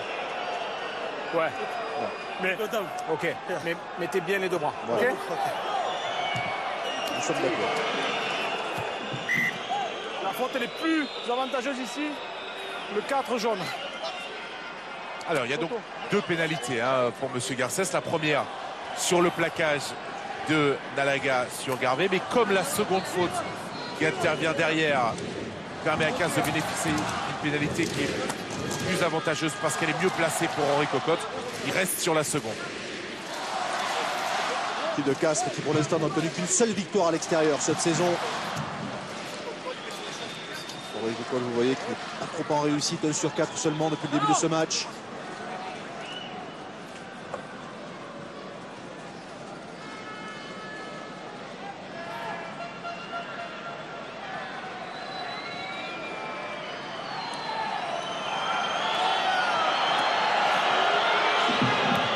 La tentative de Henri Cocotte, ce ballon qui a failli s'échapper mais qui passe quand même. 3 points de plus pour Castres qui revient à 2 petits points des Clermontois qui ne mènent plus que 13 à 11 alors qu'on arrive à la moitié de cette seconde période.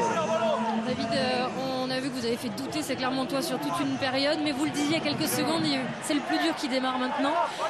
Vous avez changé des choses, vous avez prévu de changer des choses?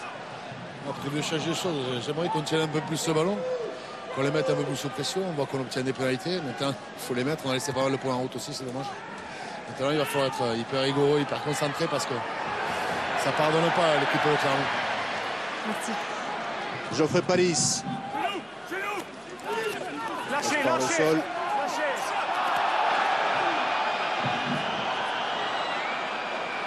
Cocotte qui sort ce ballon pour le dégagement de Thalès. Qui va trouver une touche, mais on va rester dans la moitié de terrain des Castrés.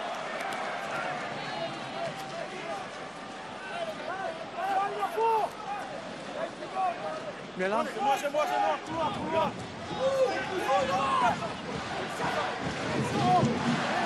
Ça va être tendu jusqu'au bout. Regardez la statistique des plaquages qui ne monte pas, c'est très peu. On est à l'heure de jeu. 40 plaquages côté Clermont, 43 simplement pour les Castrés. Allez, un bon lancement de jeu pour les Clermontois peut-être avec James pour Fofana qui était attendu, bien pris, repoussé.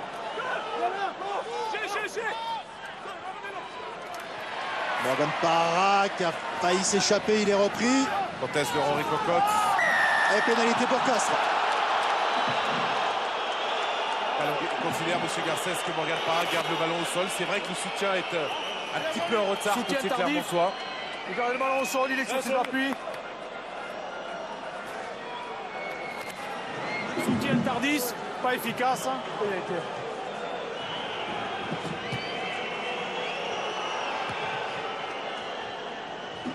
La touche est trouvée par Geoffrey Palis. Alors, ce qui est au contest, c'est Cocotte. Exact.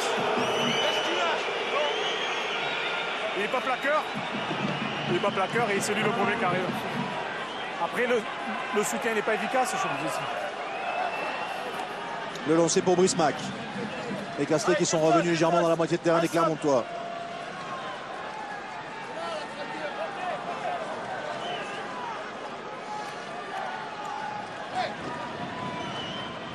Début d'alignement, ballon contesté, récupéré par les Clermontois. C'est le premier, non, il y a un ballon. J'allais dire que c'est le premier ballon perdu en touche par les Castrés. Mais finalement, ce sera une mêlée. Introduction pour Castres. C'est sur le compte qu'il y a en avant. Et on voit bien le bras Clermontois qui touche le ballon. Capté dans un second temps par Morgan Parra.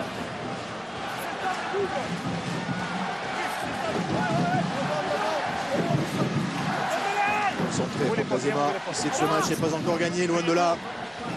Même si Clermont est devant au score. Ouvrez bien, encore. Flexion.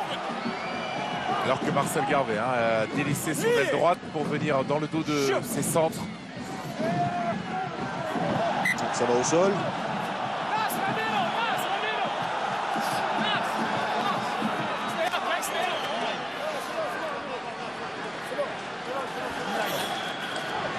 fait son match, notre poulet argentin. Là. Absolument. Absolument. Ouvrez bien l'épaule, qu'il puisse bien rentrer. Ah, mais il y a un système de formation des espoirs argentins qui vont jouer Flexion. avec le 15 des Pampas qui est allé en Australie. Effectivement, il a fait discuter des rencontres de haut niveau, sortir du cadre de son championnat domestique. Vous parliez de comparer un petit peu à Martin Celso, il vient du même club, Club Hindou, à Buenos Aires, à Buenos Aires. Vous lui portez malchance parce qu'il va sortir. Ah mais non, peu importe, il aura fait son match en tout cas. En tout cas, il sort maintenant pour laisser sa place à Mirita Lazar.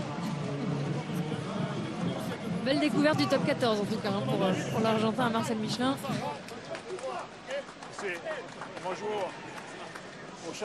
C'est son premier match effectivement pour ce top 14.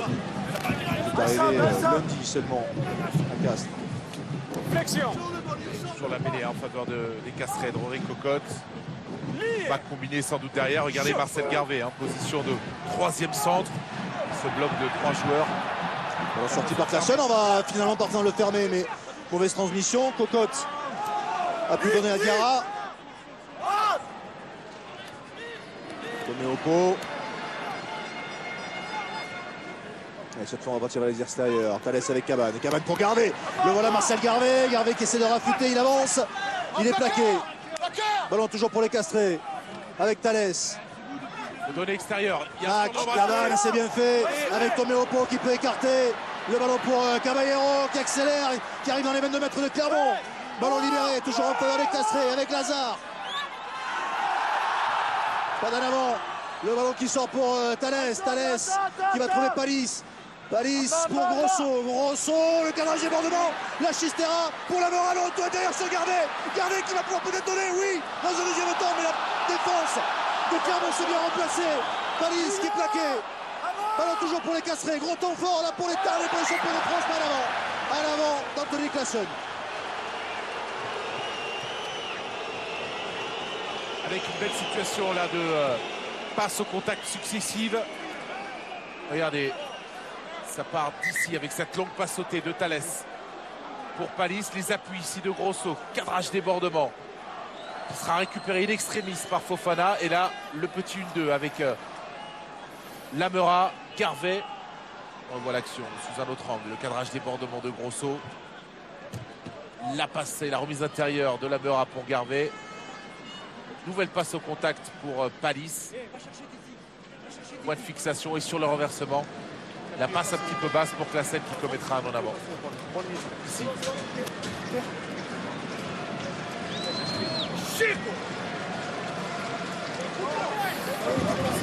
Elle vaut cher cette petite mêlée là. Dans les 22 mètres de Clermont, introduction pour Morgan Parra. Moins d'un quart d'heure à jouer. Flexion. Lié. Jeu. Allez, on est toujours à l'équilibre. Comparatif mi-temps 1, mi-temps 2. Alors là, c'est Castres qui pousse, qui a un peu plus le ballon, qui reprend le dessus. Ça reste malgré tout à l'image du score, très serré. On n'a pas réussi à trouver la stabilité. L'occupation. On n'introduit pas, mais...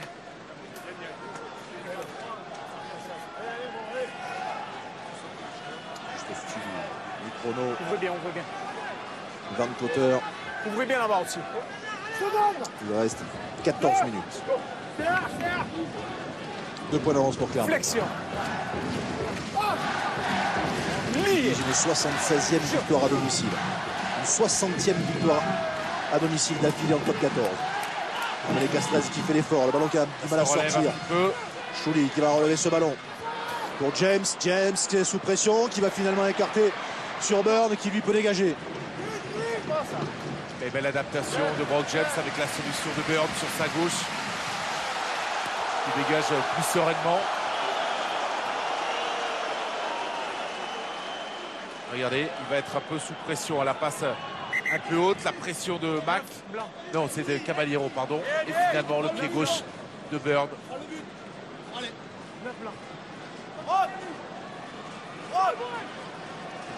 Rory Cocotte va laisser sa place à la mêlée à Cédric Garcia.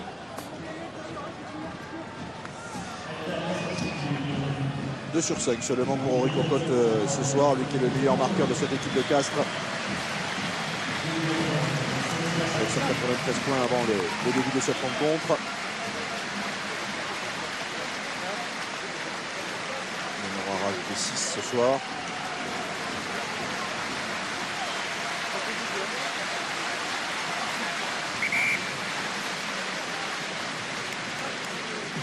Et Garcia était capable de débuter lui aussi.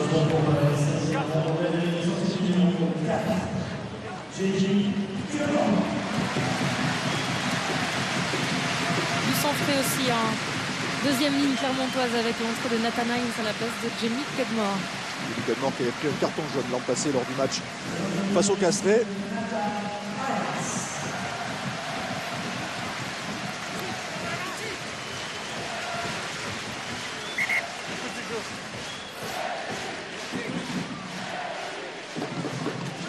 Lancé pour Mac. Et le ballon volé. Voilà le premier ballon perdu par les Castrés. En touche dans ce match. Et pénalité pour les Clermontois. Faute formée. On est couché sur le ballon. C'est pas Nathan Hines qui a volé. Ah non, c'est Julien Bonner. Faute formée.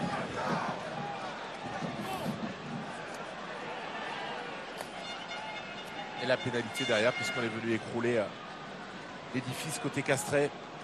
Ouais, on sent dans le regard de Mathias Roland que ce match est peut-être en train de leur échapper, mais il n'y a que 2 points d'écart. Là, c'est vrai qu'ils sont dans leur 22 mètres avec un lancé pour les Clermontois.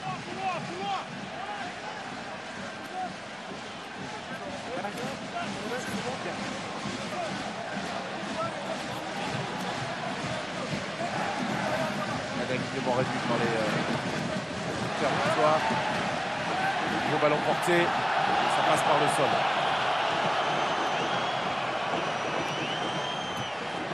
Chouli. Repoussé. Et le ballon est tiré pour les Auvergnats. Un nouvel avantage. James, le jeu au pied, la chandelle dans les 22 mètres. C'est toujours compliqué ça à gérer. Les belles prises de balle de Geoffrey Palis. Mais on va revenir à la pénalité effectivement en faveur des Clermontois. Parce qu'on écroule le ballon porté. Au 15. 19. Deuxième pénalité, sifflée consécutivement contre les Castrés pour le même type de faute. 19 blanc, la touche n'est pas terminée. Diarra qui est On sanctionné. amène le joueur au sol. Diarra qui défend ici sur la touche et qui va plaquer, stopper de manière illicite la construction du ball clermontois. La réception de Palis était encore une fois impeccable. Il a été très précieux sur ses ballons aériens. Dans les face-à-face entre Clermont et Castres ici à Marcel Michelin, les Clermontois sont sur une série de 5 victoires. Ils n'ont plus perdu. La dernière victoire plutôt des Castrés ici à Clermont remonte au 2 mai 2008. À l'époque, Castres était venu s'imposer 35-28.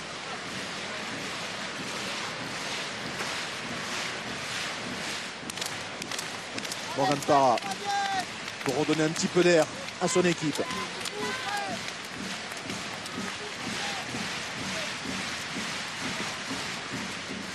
La pénalité qui va passer. Clermont qui reprend 5 points d'avance pour mener 16-11 alors qu'il reste un tout petit peu plus de 10 minutes. Et alors que le géant écossais, Richie Gray, rentre en deuxième ligne pour le CO à la place de Capo Ortega.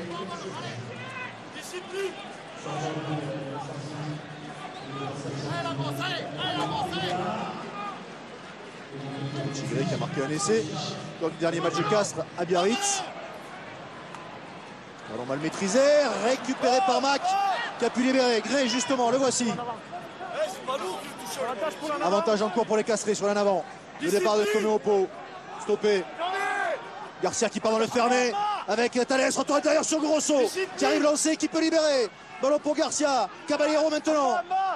Dans les 22 mètres de Clermont. Ballon ramassé par Diarra. Diarra pour Klassen qui perd ce ballon. Ça peut être un ballon de relance pour les Clermontois, mais finalement Bird qui dévisse complètement son coup de pied. Donc on va revenir à l'en avant avec une mêlée introduction pour Clermont.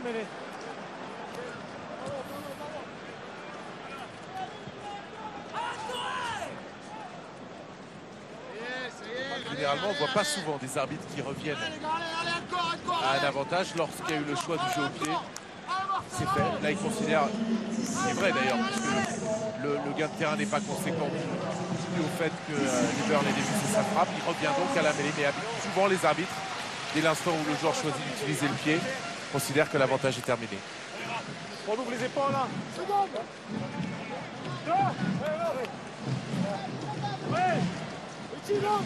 Flexion. Lié. Jeu. Stable, l'effort des Castres dans le deuxième temps, mais sans problème. Ce ballon sorti pour Brock James qui dégage. Le ballon reste dans l'aire de jeu avec Palis à la réception de ce ballon qui va taper à son tour une chandelle. Ouais, ballon bien pris par Burn qui reste debout, qui rafute. Attention, il est un peu seul, le soutien arrive. Ça sort pour James. James évidemment qui va trouver un espace libre, faire courir une nouvelle fois Geoffrey Palis. Attention ce ballon qui va aller jusque dans l'embut, aplati par Geoffrey Palis. Ce sera un renvoi au 22 pour les Castrés. Clermont qui, on le rappelle, hein, la meilleure attaque de ce top 14 avec 56 essais marqués depuis le début de la saison. Ils n'auront pu en marquer qu'un seul ce soir face aux Castrés. En tout cas pour l'instant. Alors choix du renvoi important, un renvoi de récupération, court. Non, renvoi au niveau de la ligne médiane. Sans problème pour Choly. Choly qui part en percussion, stop et net. Et le ballon sera pour Clermont. Avec James. James qui croise avec Voslo. Voslo qui évite un plaquage, un contact sans conséquence. Ballon toujours pour les Clermontois. James qui croise avec Stanley. Stanley qui va trouver Nakaitasi. La libération est très bonne de Nakaitasi. Attention à ce ballon qui est peut-être récupéré par les Castrés. Voilà qui est fait avec Caballero. Il y a un avantage en cours en plus pour les Castrés sur cet en avant. Thalès est contré, donc on revient là encore. Touche au mêlée. Ah mais non mais je peux pas. Parce que c'est pas la même faute. Ah oui. Ouais. C'est Jérôme Garcès qui, en même temps qu'il pose la question, réfléchissait. Et en fait, il est obligé de revenir à la mêlée. Introduction pour Castres.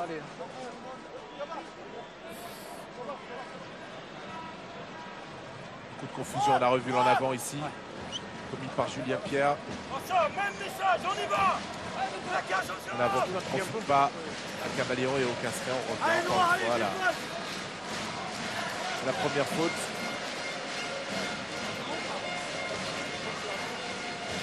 En avant du jaune, mais il reste moins de 7 minutes et la fatigue se fait sentir. On a vu notamment Geoffrey Palis se faire soigner pour des crampes.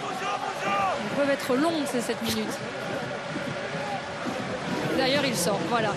C'est Romain Tellet qui va remplacer Geoffrey Palis.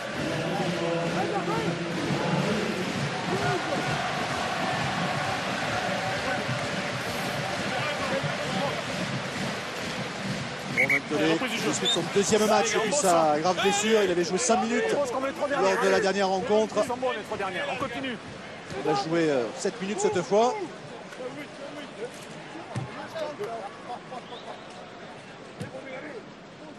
Flexion. Lié. Jeu. Solution pour Garcia. Le ballon gardé par Classen et ballon perdu. Il remet le ballon dans la mêlée. Il ne remet pas le ballon de centre. David Darry-Carrère semble ne pas très bien comprendre.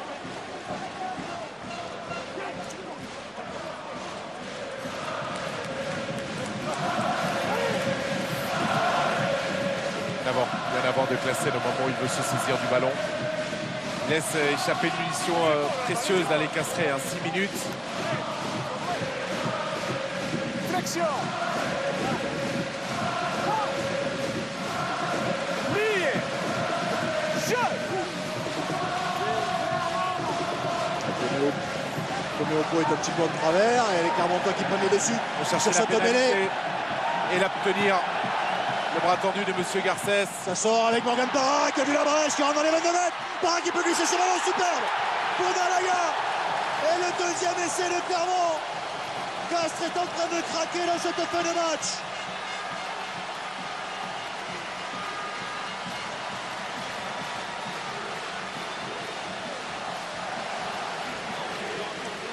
Avec, regardez, dans un premier temps, la poussée clermontoise. Ils cherchent la pénalité, ils vont la trouver.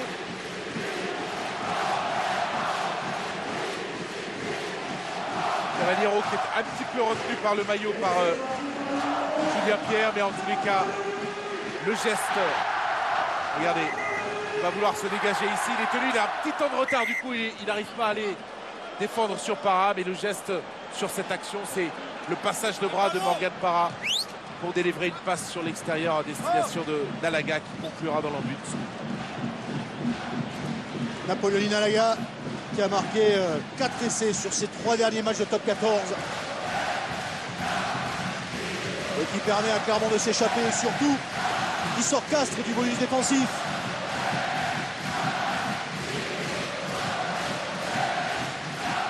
Avec encore une fois au départ une mêlée avec l'introduction en faveur du Castres Olympique, un en avant, il prend le bénéfice du ballon à Clermont et derrière l'essai. La transformation est réussie par Morgan Parra. Ça fait donc 23 à 11 pour Clermont. 12 points de retard pour les Castrais à 4 minutes de la fin de ce match. Castres qui est dans l'obligation d'aller marquer un essai pour essayer d'aller chercher un point de bonus défensif. Ballon pris en 2 temps par les Clermontois. Attention pour James. Avec bagarre là qui est en train d'éclater.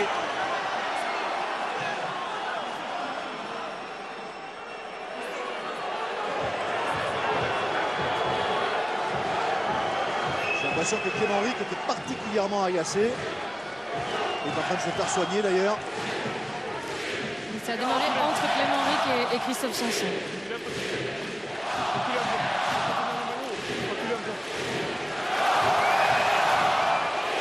Non.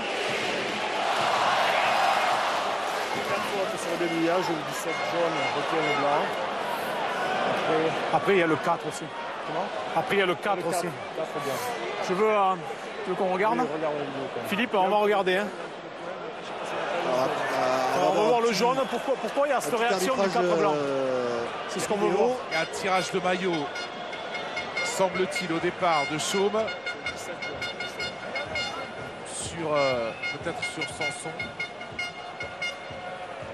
Ici, regardez, ça se passe à droite sur l'écran. Ouais. Je vous ai dit Clément Ric, mais c'est Raphaël Chaume, autant pour moi. Voilà, c'est là. Il le déblaye un peu large. Oh, c'est pas...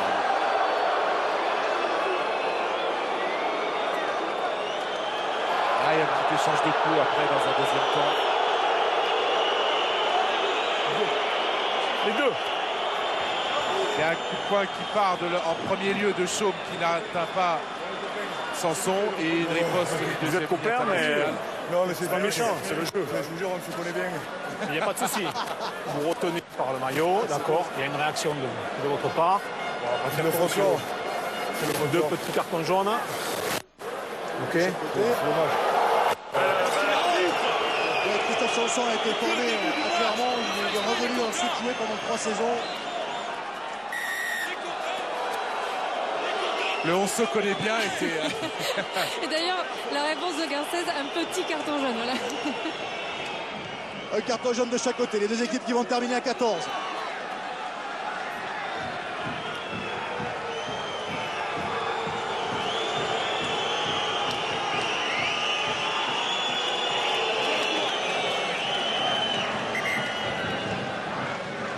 Alors, ce lancer est important pour Castres. On vous le rappelle, en cas d'essai, Castres revient dans le bonus défensif. Prise de balle de Gray.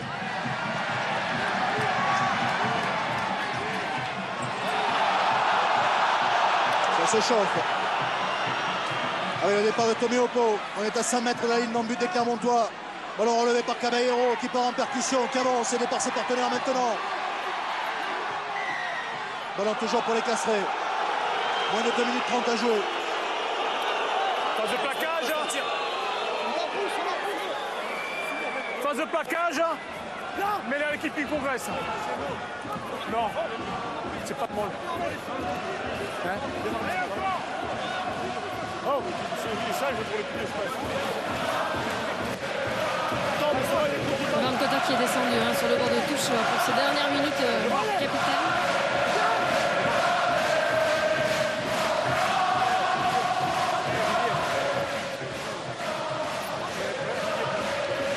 Toméoko là qui s'essuie les crampons sur le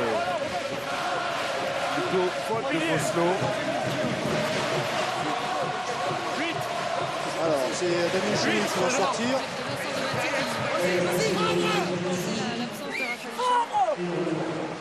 Damien Chouli qui dispute aujourd'hui son 50e match sous le maillot de l'ASM.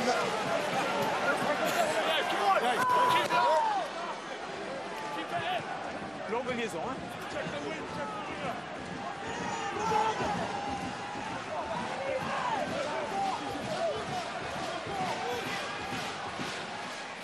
Peut-être chercher à utiliser la puissance physique de Grosso qu'on voit positionné pour le moment dans l'axe de la mêlée. Voilà, vous le voyez ici.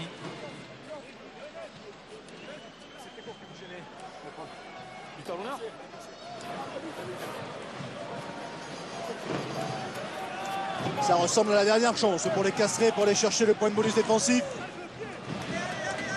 Flexion.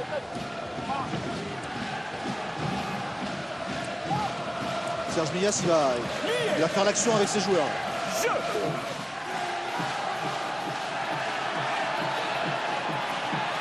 Ballon est gardé dans les pieds d'Anthony Claesson. Qui va relever ce ballon pour partir dans le fermé. Portales qui te mène en avant.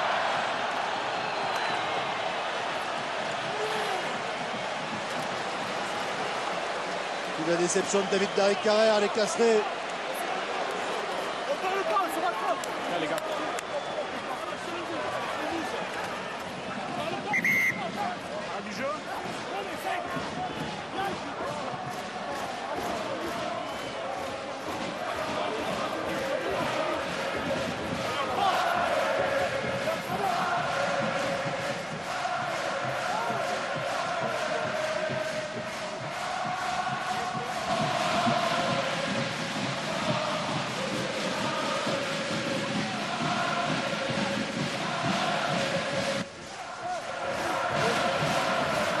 Vous entendez l'ambiance dans ce stade Marcel Michelin. Le public carmontois qui sent qu'une nouvelle victoire à domicile est en train de se profiler. Elle est même déjà acquise. Là, refaire ses mêlées, c'est évidemment le scénario idéal pour les Clermontois. On va arriver à la sirène. Et les Castrés qui vont repartir sans point de ce déplacement en Auvergne. Flexion. Voilà, il faut qu'ils aillent chercher une pénalité pour récupérer le ballon évidemment sur le talonnage. Sinon ça sera terminé. L'effort des Castrés, mais la bonne résistance des Clermontois. Ballon relevé par Bonner.